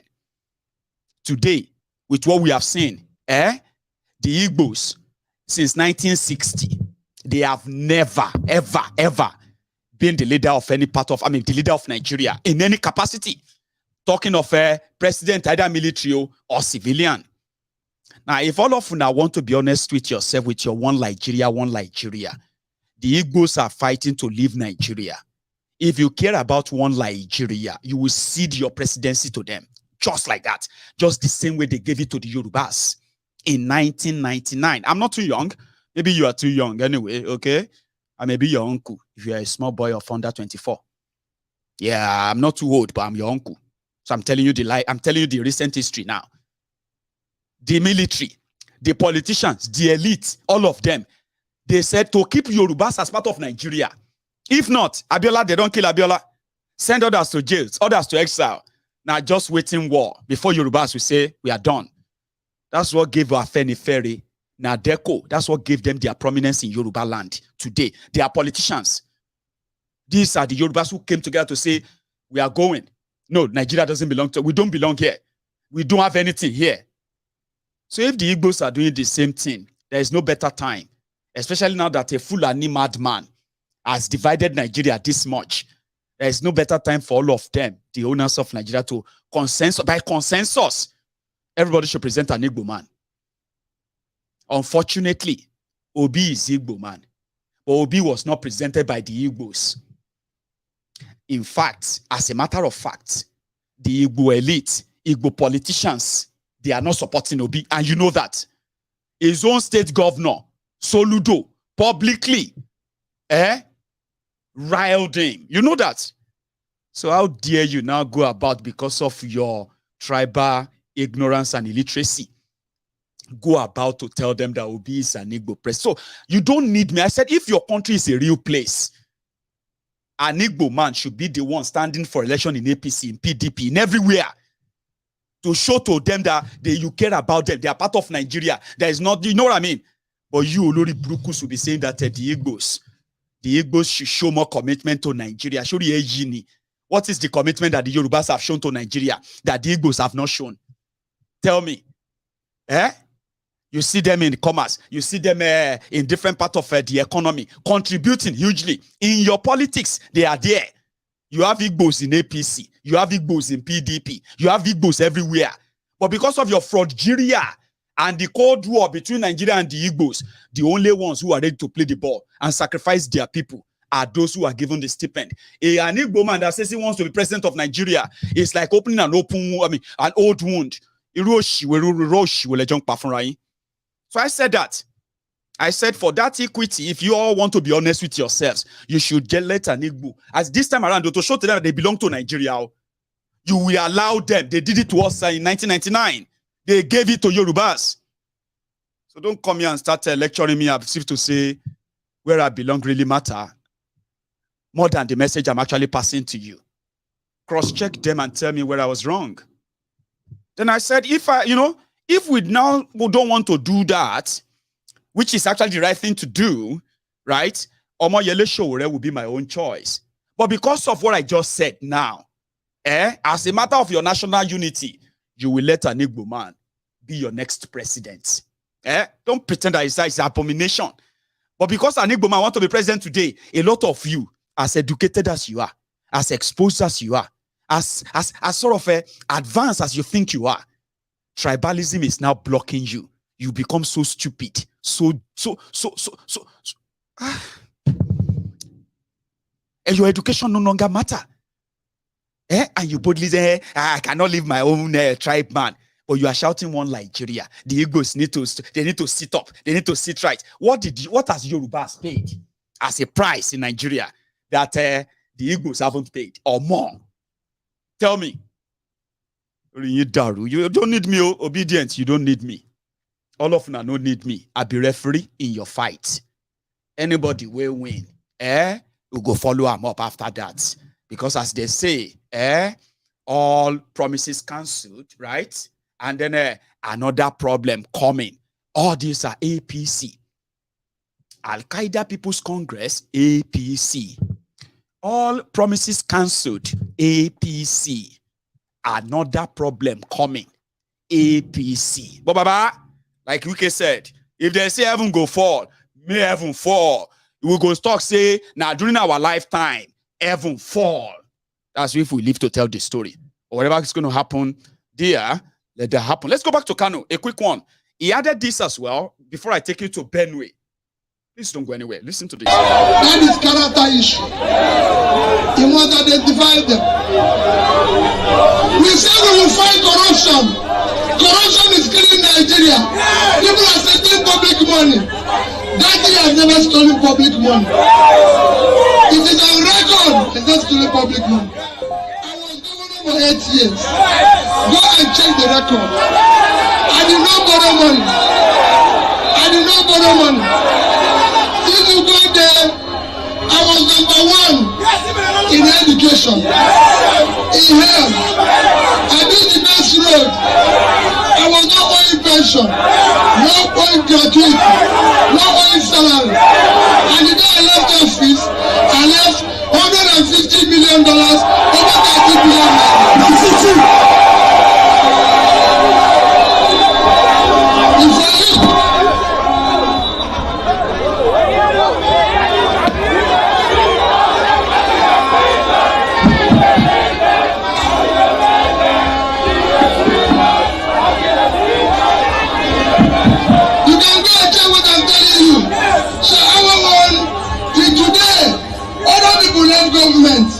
Government is still feeding them. Since I left Anambra State, they've not bought me a bottle of water. I gave land to everybody.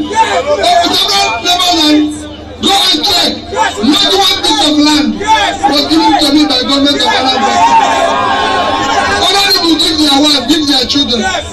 My children, I did not do contract. My children did not do that. No consultancy job. Nothing. That's what we want. I will fight corruption. I want to end people stealing public money. They will come here and tell you they have structure. No structure is structure of poverty. Structure of no life. Structure of killing. Structure of insecurity. That structure is structure we want to take away. And bring structure of human being. You voted for umbrella. You eat. And nearly hunger came on you. You voted for broom. They're sweeping you into hunger. Now we want you to vote for human beings. That's what we want you to do. Vote for Labour Party. Don't get you for NP. Mama, Papa, we kill you. Human being. No more broom. No money. You young people, the youth. This is your party. This is your future. We want to do the future for you. Because if you look at it, our government is coming down with age. If you look at me, if you go, APC chairman is 75 years. PDP chairman is over 70 years. And the chairman is 52 years. It's coming down.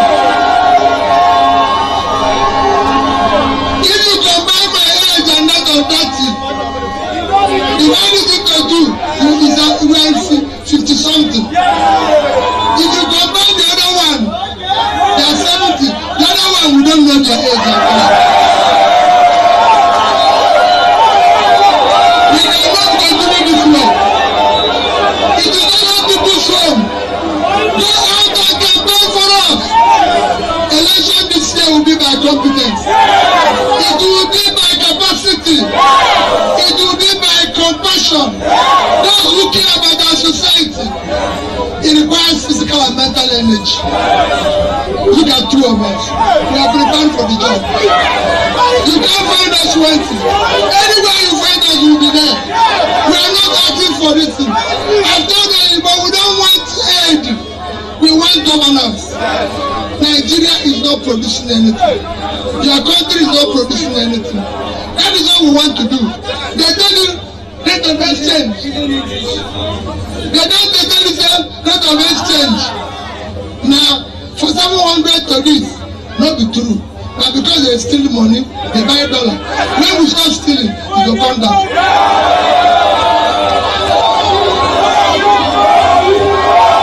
Let me tell you, Nigeria is not exporting anything. We used to export something. Today we are hungry. How can we be hungry? It is not possible. We have the land. The uncultivated land in the north is what I want to cultivate. They say to us that Sambisa forest is our problem. Because there's a problem in Borno State. No, we will convert it into an agricultural land. If you don't know, the area of Sambisa forest, is 60,000 square kilometers of land. Israel is 22.1. So Sambisa forest is 3 times the size of Israel. We cannot allow it to be that way. It will cause trouble for us. Instead, it will be a lot of production for us. We can no longer continue. Remember that, oh, Obidients. When Obi become your president, Sambisa forest will become the agricultural, what do you call it? Estate. No, not estate. Agricultural, I don't know. Anyway, Sambisa for feeding Nigeria, not for killing Nigeria. Remember that people like me go ask if your Obi be president. Meanwhile, outside the whole place, right? It was like mental. I'm going to go and see, I'm going to go to Benue now where my own vintage show is waiting. We'll join him soon.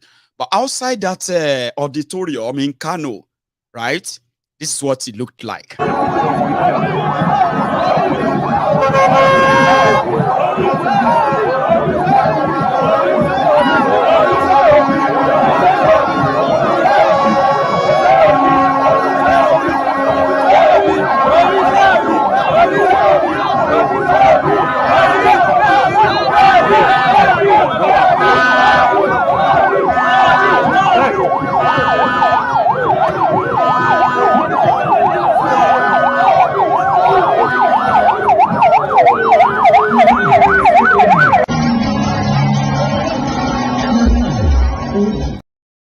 Just like it was meant to. However, tonight's conversation is going to take us to Benue, where our own vintage Omoyele show of AAC was visiting. And then what happened there, like what we just witnessed in Kano, I bring you some of them tonight. At first, what was it like going to Benue? Look at this. If you never hear, make you hear them. Take it back home, collect them back home, show them the way, and make us proud. Take it back home, collect them back home, show them the way, and make us proud. Oh yeah, follow them now, let's take it back. Hey, follow them now, let's take it back. Oh yeah, follow them now, let's take it back. Hey, follow them now, let's take it back. Oh yeah, follow them now, let's take it back. Hey, follow them now, let's take it back. The future is right now. Nigeria, you slow delay. Time to make our country better, better for everybody. With some of your nation around. The future is bright and we shall take it back. For good, take it back. The future of this country is our own. Take it back.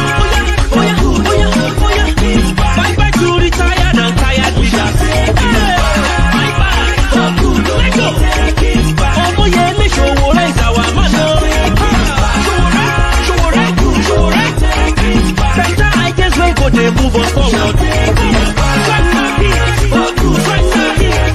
African Action Congress is the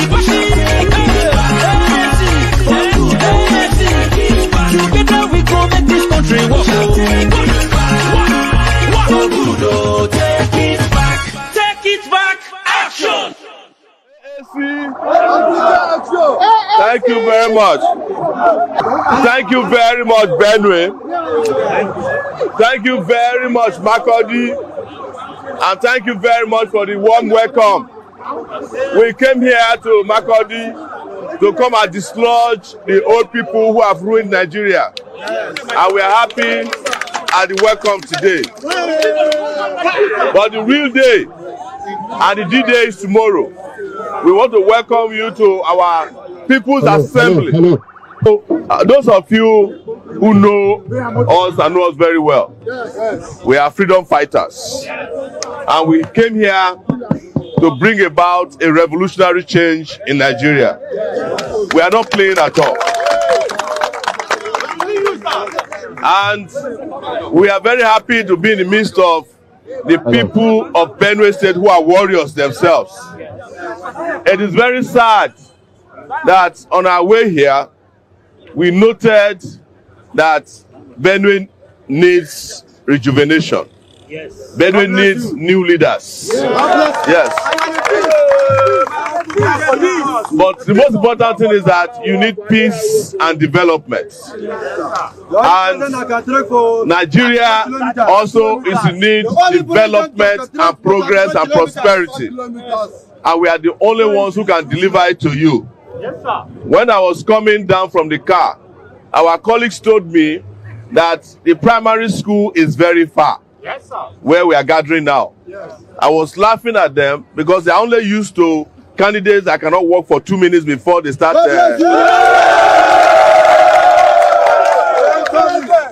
I told them, if they get me upset, we walk from here to Makurdi Township. Go, go, go, go. But the real strength is the strength for leadership that must be shown to Nigerians 2023 and beyond. We have had too many wicked leaders in this country. At this time, Nigeria needs a doctor, a young man, not an old people's home patient. At this time, Nigeria needs leaders who are transparent, leaders who are not corrupt, leaders that can provide you jobs, leaders that can send you to university and pay you bursary grants, leaders that can provide you water to drink, leaders that can start a project of road construction and finish it. It took us almost 5 hours to get here. So please, I just want to thank you for the welcome. We never expected that this many people will even meet us without being informed in advance. They always say that we don't have followers, because we know they do rally where they distribute 5 naira, 500 naira. We respect you too much than to they give you 500 naira to meet us for stadium. PDP don't die, APC don't die, now AAC, they can remain now. When I was coming here today, I realized that in 2018, when we were coming, we had to go to a refugee camp. And I promised them that if I'm president, you will never be in a refugee camp in your country. And it's automatic. We even wanted to go to the camp again. Our people suggested, but I said, I'm not going back to a refugee camp to go and be taking pictures with people because of election.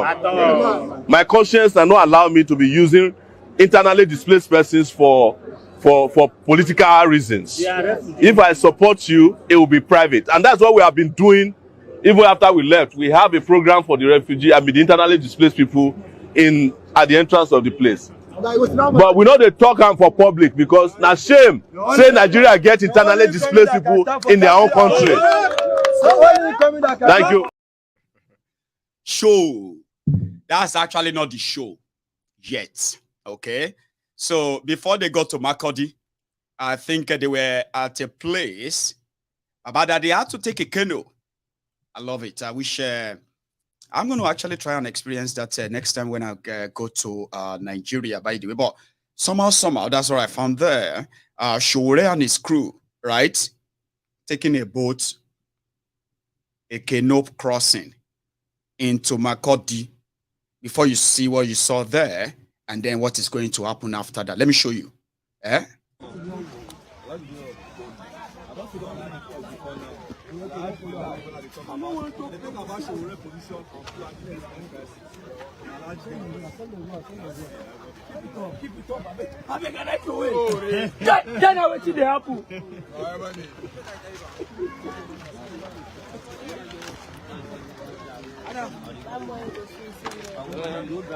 You seen my text, I believe that's what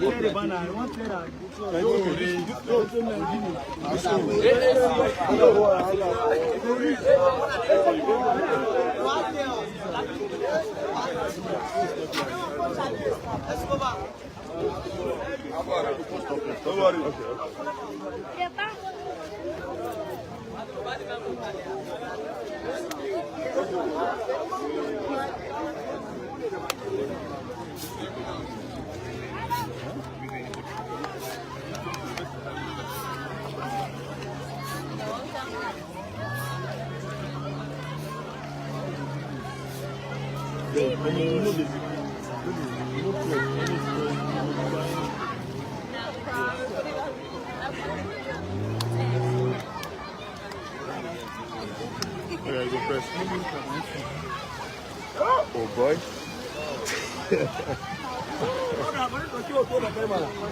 Sunday.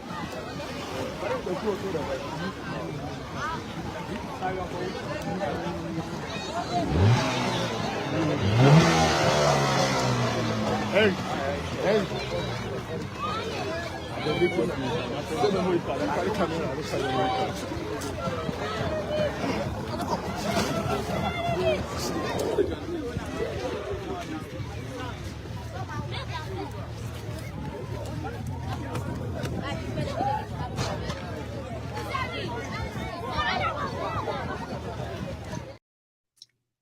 It's also a long video, and you know, checking the time, you probably will see that on Shore's different social media platforms, where he's being his own media man most of the time.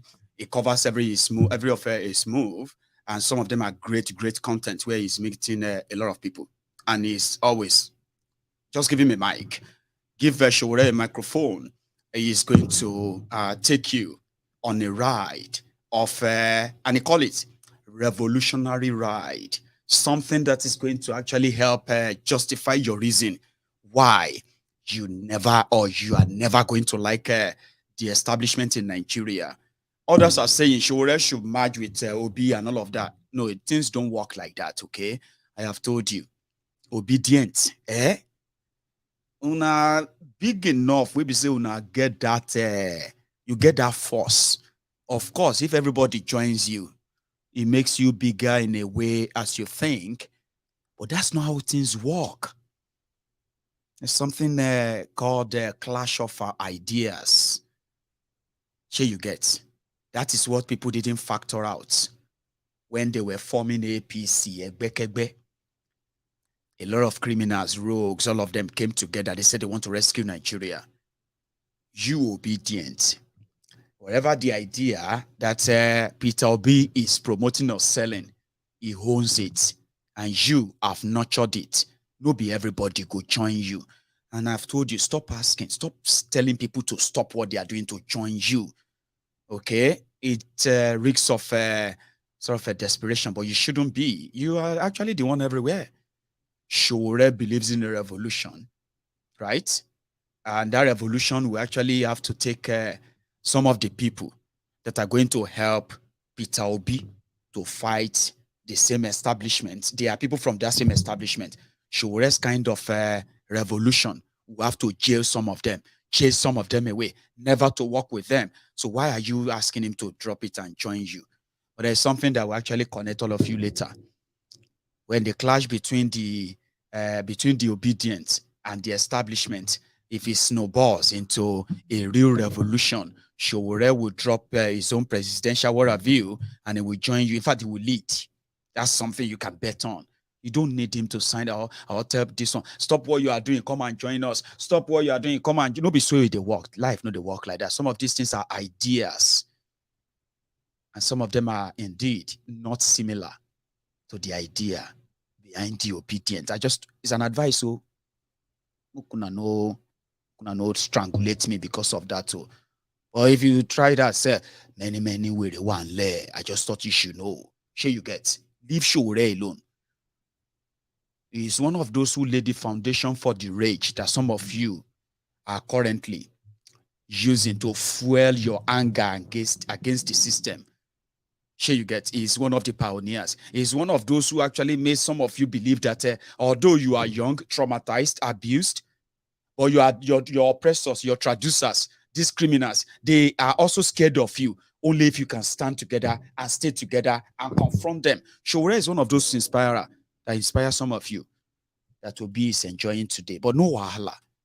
So just make sure you give him his own flower, respect, okay? Even if he's not joining the vehicle of the obedient. Una be formidable force alone for now. If you are not sure of yourself, I'm telling you right now, okay?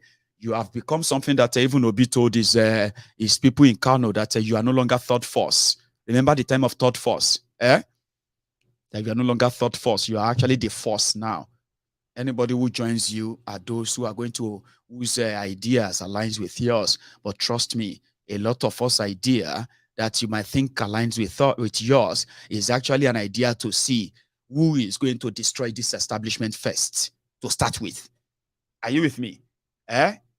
So don't think that or don't take that as, you know what I mean. Anyway, Shore, after taking off all the jacket, all the t-shirt, and the rest of them, right? He decided to speak. And you know this guy that first said, this guy that you are going to listen to first, that's Magashi. That is Shore's vice presidential candidate. Again, like all of them, can you please pay attention to the message and then listen to the part where the things. No. Shore is very blunt and straightforward. Don't listen to it. Just open your mind and listen to what he has to say. Because it is Shore, right? He is not one of those liars who are actually out to deceive you.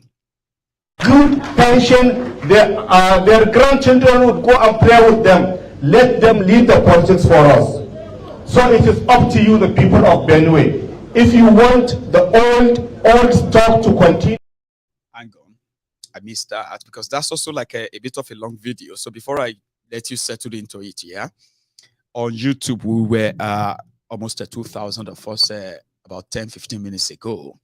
And now I've just seen that only about 470 of us have actually dropped their own offerings, right? Am I being watched by robots?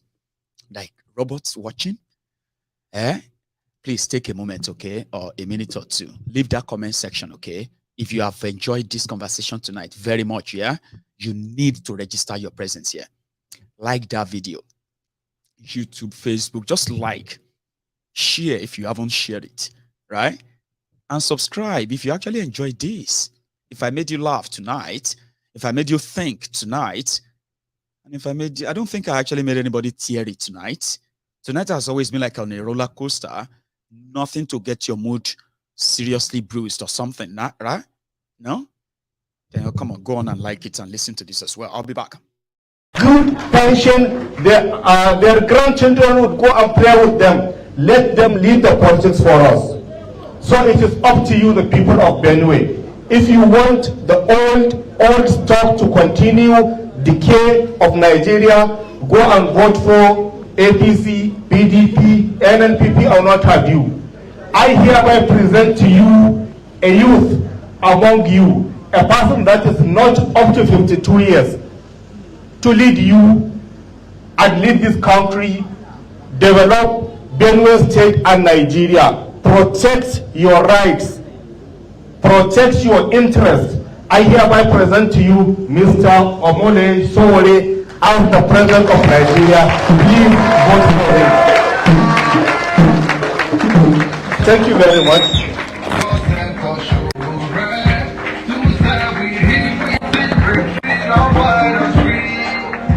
We pray for life. have a seat, please. Please get seated, please, everyone. Yes. AAC. Are you tired? AAC. AAC. Take it back. Action. Revolution. Thank you very much, Benue, for receiving us. Since we arrived here yesterday, we had a powerful reception when we were entering Makurdi. Today, we had another powerful reception with some youth, kids, at the bank of River Benue. As you can imagine, I am the only presidential candidate that can swim and run at the same time. But don't let me continue without greeting our vice presidential candidate. He might look very quiet to you, but his heart is made of steel. I met him in Femi Falana's chambers. All of you know Femi Falana, the human rights lawyer. He is also a human rights lawyer in Kano. Don't let me go ahead without appreciating our National Secretary, Ina Okopi. When we arrived in Benue yesterday, and when he saw the decay inside the state, he said that he's from Kaduna, that he's not from Benue. But we told him he cannot cancel his state, not yet. We also want to thank the governorship candidate, who, like myself, is a sports person. I found out today he's a professional handballer, Chief Obey. And please give him a round of applause. When we were doing the arrangement for speaking, I discovered that the deputy governor was not given the prominence she deserved, and I yielded my place to her. And look at what she did. After she spoke, I was afraid to come out to talk. She apparently is the revolutionary that we have been looking for in our party from the female side of it. Our party is an equal opportunity party, and our position is that women should not only be playing second fiddle to men, because they are stronger than men. They create, recreate, establish, re-establish authority over men from time to time. In this dispensation, there are more women registered voters in Nigeria's history ever. About 47% of them are registered to vote. That is to say, if they convince their husbands, boyfriends, and others to vote for a female president, Nigeria can produce a female president even in 2023. And we hope. I am not one of those people who do pity party for women. Let's give them 35%. If you are 47% of the voters, you take 47%. In Rwanda, almost 75% of their lawmakers, I heard, are females. And that country is doing very well in Africa today. Men should be ashamed of themselves in Nigeria. Yes, we assert authority all the time, but look at the country ruled by men. Let's try women next time. And I will be so I'm very proud of how you have expressed yourself today. We also should thank our Aluta people in Benue State. Faith is here somewhere. Faith is there. She leads all the time a lot of struggles in the state. But most sure.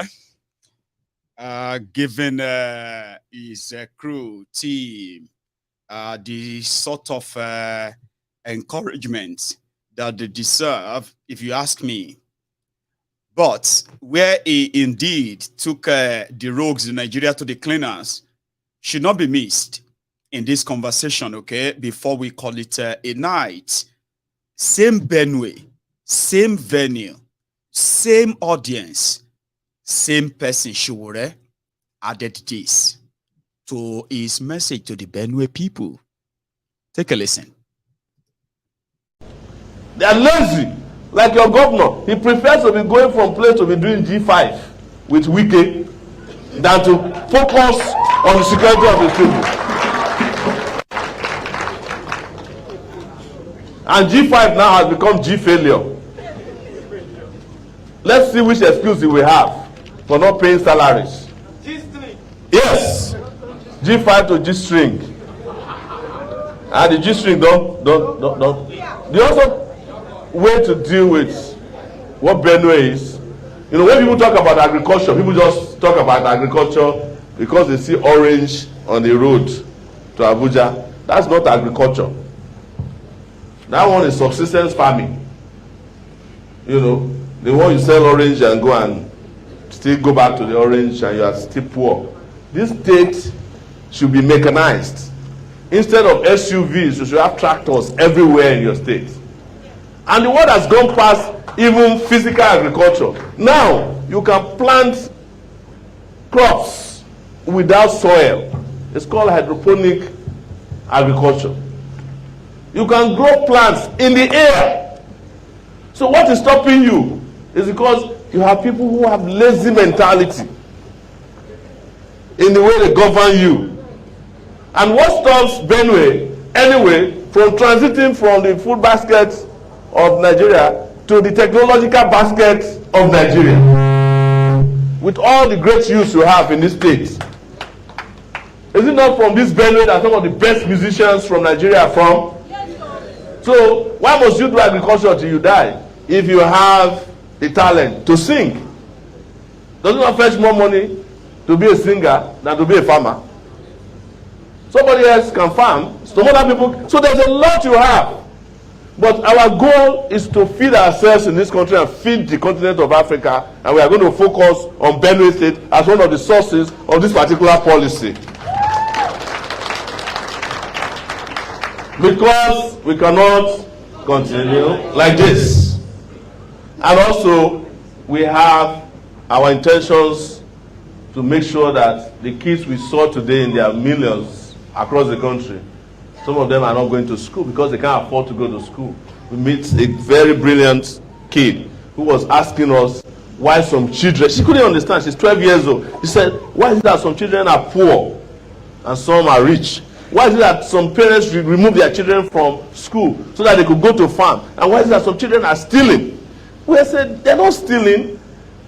They're just looking for what to eat. The real people who are stealing are Nigerian leaders. A man was just sentenced to death. Independence for Nigeria, where young people, your age, the man who first proposed that Nigeria should obtain independence was 20-something years old, Chief Anthony Nahoro. Nigeria is therefore not making progress if in 2023 the likely president of Nigeria is 95 years old. And I mean it. Tinubu, who is APC representative, has been changing his date of birth. Yes, since I have known him. At the time I was a journalist, 10 years ago, they sent us a press release that Tinubu is celebrating his 65 years anniversary. 5 years later, they said he's celebrating his 70th. In 2022, they sent another press release that the man is celebrating his 79 years anniversary. I said, but you gave us 10 years ago that he was 65. By arithmetic, he should have been 75 now. Do you know what they went and did? They went to Wikipedia to go and change the dates again. Atiku of PDP is also very old. That one, I don't know his age, but looks very old to me. And as I've always said, I have no problem with old people. I have only problem with old ideas. Because old ideas have set Nigeria back by centuries. When places like Ghana are already offering technologically driven education. Nigeria is here going on strike in our universities for 9 months in 1 year. ASU in Nigeria, that's the organization in charge of our lecturers, their organization, strikes too many times than thunder. The reason is that the government of Nigeria is not interested in tertiary education. Because even Buhari, who claimed he was poor when he came in 2015, sent all his children to school in London. That's the person who claimed he was poor. They have used the money that is meant for your education to send their children to school. When our leaders are sick, including when they have Qatar, the type that I have now, if he was Buhari, they would have flown him to London. Because there's no hospitals in Nigeria that can treat him. Even the Aso Rock Clinic that they budget 3 billion naira for, every year since he came to power, they said they don't have common Panadol. I am not the one who is saying it, it's Buhari's wife that said it.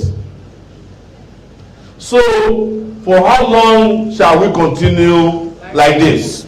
We say we cannot continue like this. We cannot continue like this. It is impossible for this country to make progress with the present crop of leaders. And most importantly, with the present crop of presidential candidates that you have seen. It doesn't matter how they mix it. All of you know about, today is Sunday, right? You know about overflow, when the church is too full. Take some people to another room they call overflow. That is how APC was to PDP in 2015. Now, in 2023, the Labour Party is the overflow of PDP. Same people, same characters, same operators, but they now package them to make them look like they are different. It's all falsehood. And I'm here not to come and lie to you like some of them know how to do. I'm here to tell you the bitter truth that I've always told to our leaders when I meet them. We must admit, also as young people, that we have let ourselves down.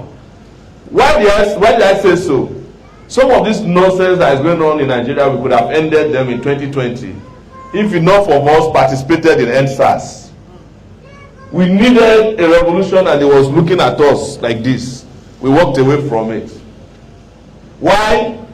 In Jos, for the first time, palliatives were discovered in warehouses.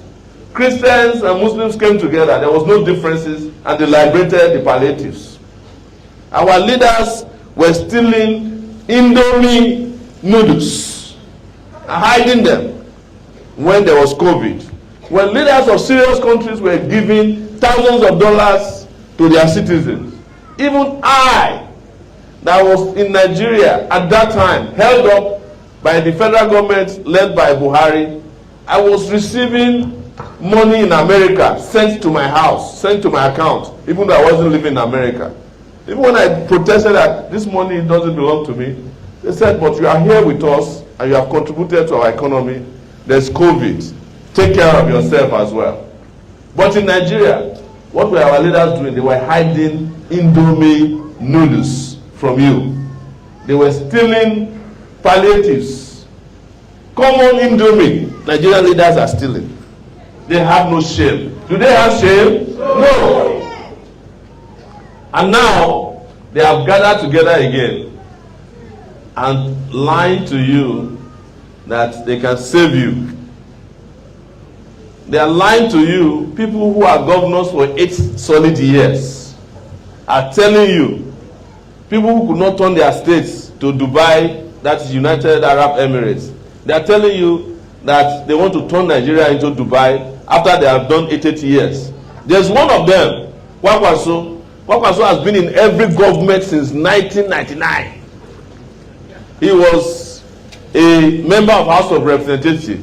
He was a Minister of Defense. He was governor for 8 years. He was a senator. He still want to continue to be a candidate in every election, as if he was cursed with doing election. Atiku, me.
Una know wetin dey annoy me pass for this election matter.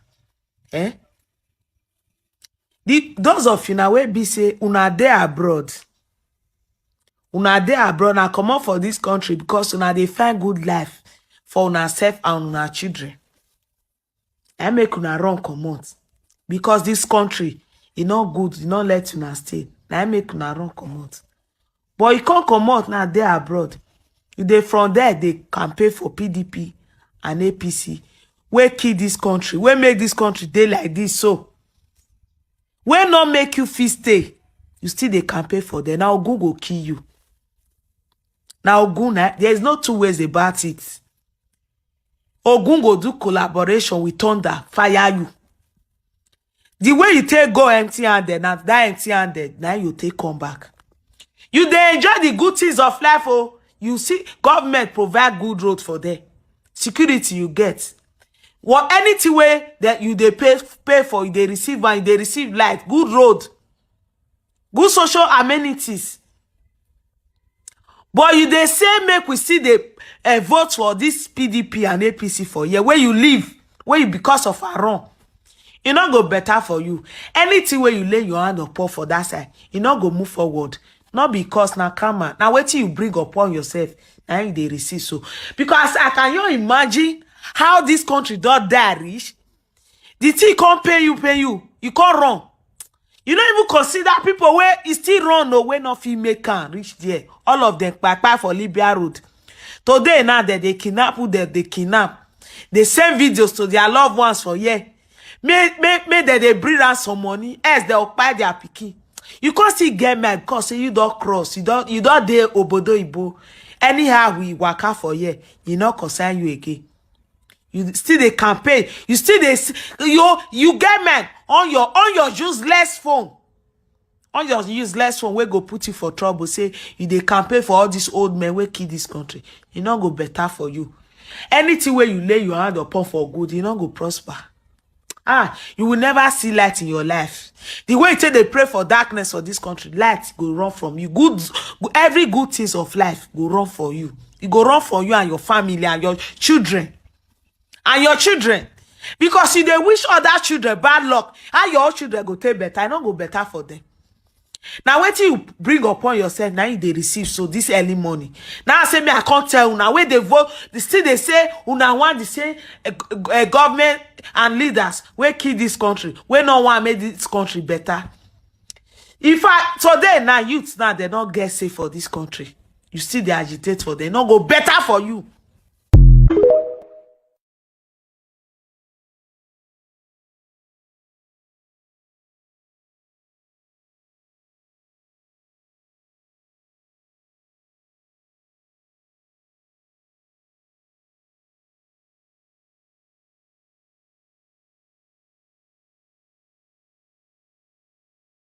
some people are saying that I'm so sorry. I actually encountered some technical problem there.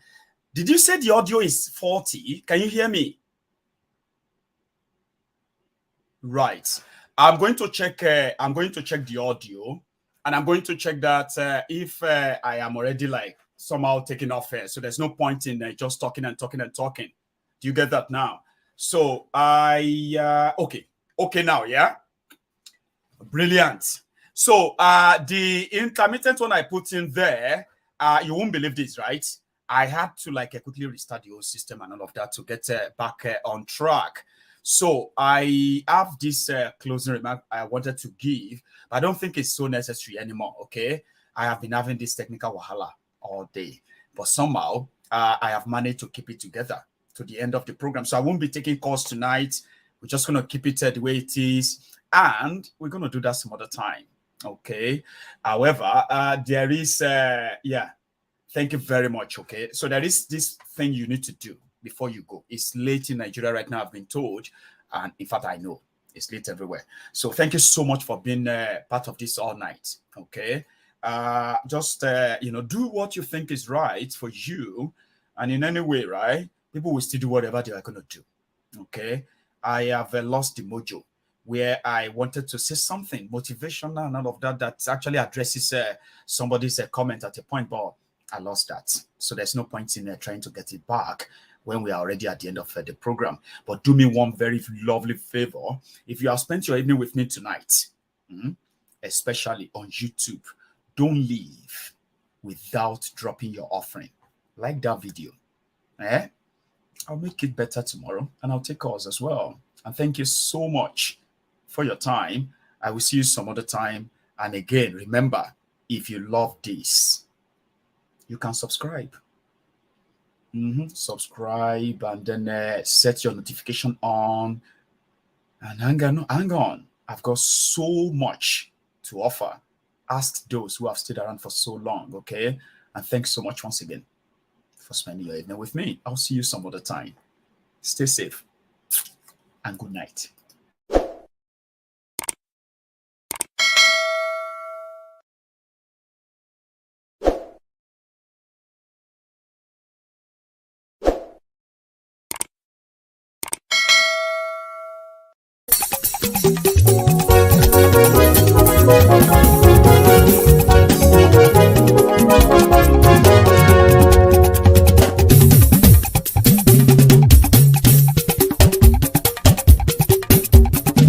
Mayegun làwa mọ̀ làmọ̀ tó dòdòdò. Mayegun dayari Nayibi number one. Mayegun làwa mọ̀ làmọ̀ tó dòdòdò. Mayegun dayari Nayibi number one. Mayegun ti dé o ọ̀rẹ́ ara ìlú. Mayegun dayari Nayibi number one. Lórí Facebook, lórí YouTube. Mayegun dayari Nayibi number one. Gbogbo bó ṣe ń lọ ni Mayegun já wa sí. Mayegun dayari Nayibi number one. Àṣírí ọ̀jẹ̀lú kì í bò níbẹ̀ o. Mayegun dayari Nayibi number one. Bó bá ṣe eré àní Mayegun máa wí. Mayegun dayari Nayibi number one. Ó sì tún ṣe eré wàá gbọ́ níbẹ̀ o. Mayegun dayari Nayibi number one. Mayegun dayari political. Mayegun dayari Nayibi number one. Godfatherism kò sí lọ́rọ̀ Mayegun. Mayegun dayari Nayibi number one. Ẹ farabalẹ̀ sẹ́ o kẹ́gọ́rọ̀ lẹ́nu o. Mayegun dayari Nayibi number one. Àní Mayegun làwa mọ̀ tó dòdòdò. Mayegun dayari Nayibi number one.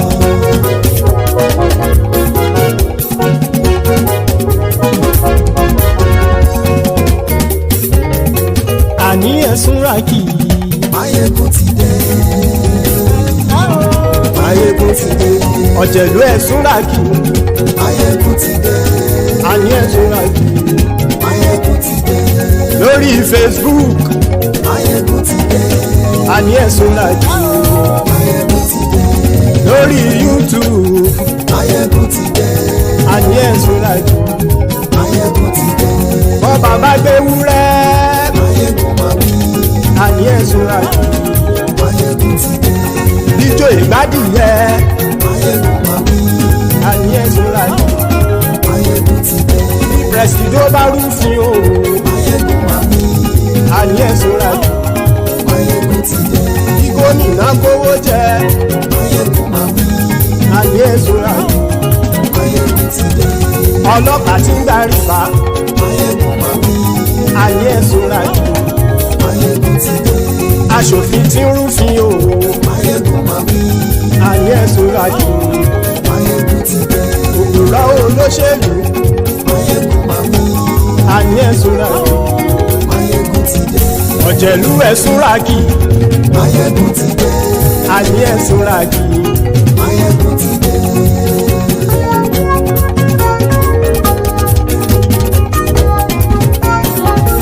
Máyégún ti dé, gbogbo ọ̀jẹ̀lú ẹ̀ Súnrákì.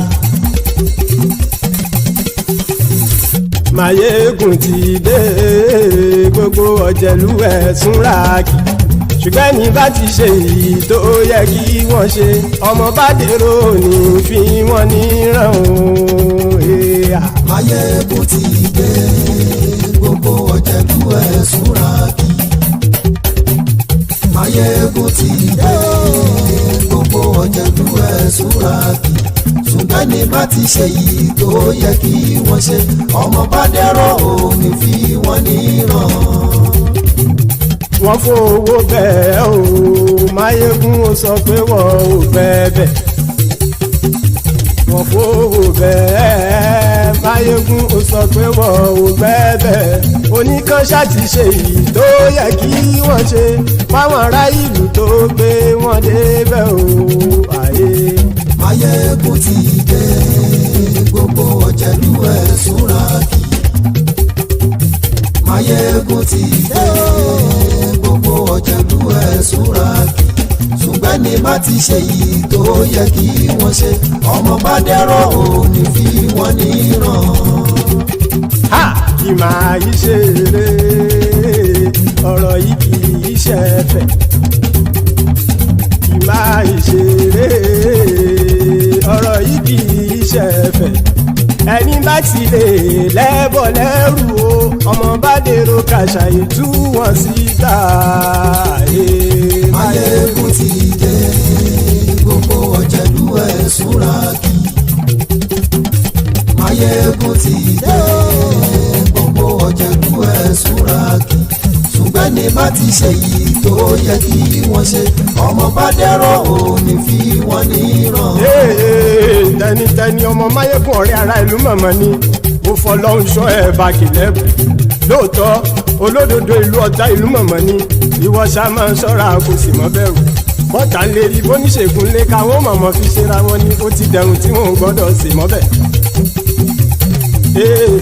Èèpo ọ̀gọ̀ lọmọ bá dérò tàjẹ́ ò gbọ́dọ̀ jẹ́, ó ti dọba lórí àbínú ẹni kò sì mọ́ bùyà. Àìsíwọ́lu ní ẹnìkẹ́ ìgbódì ẹyin lábàrá o, ó kó ẹni tó bá dán wò á kàmù.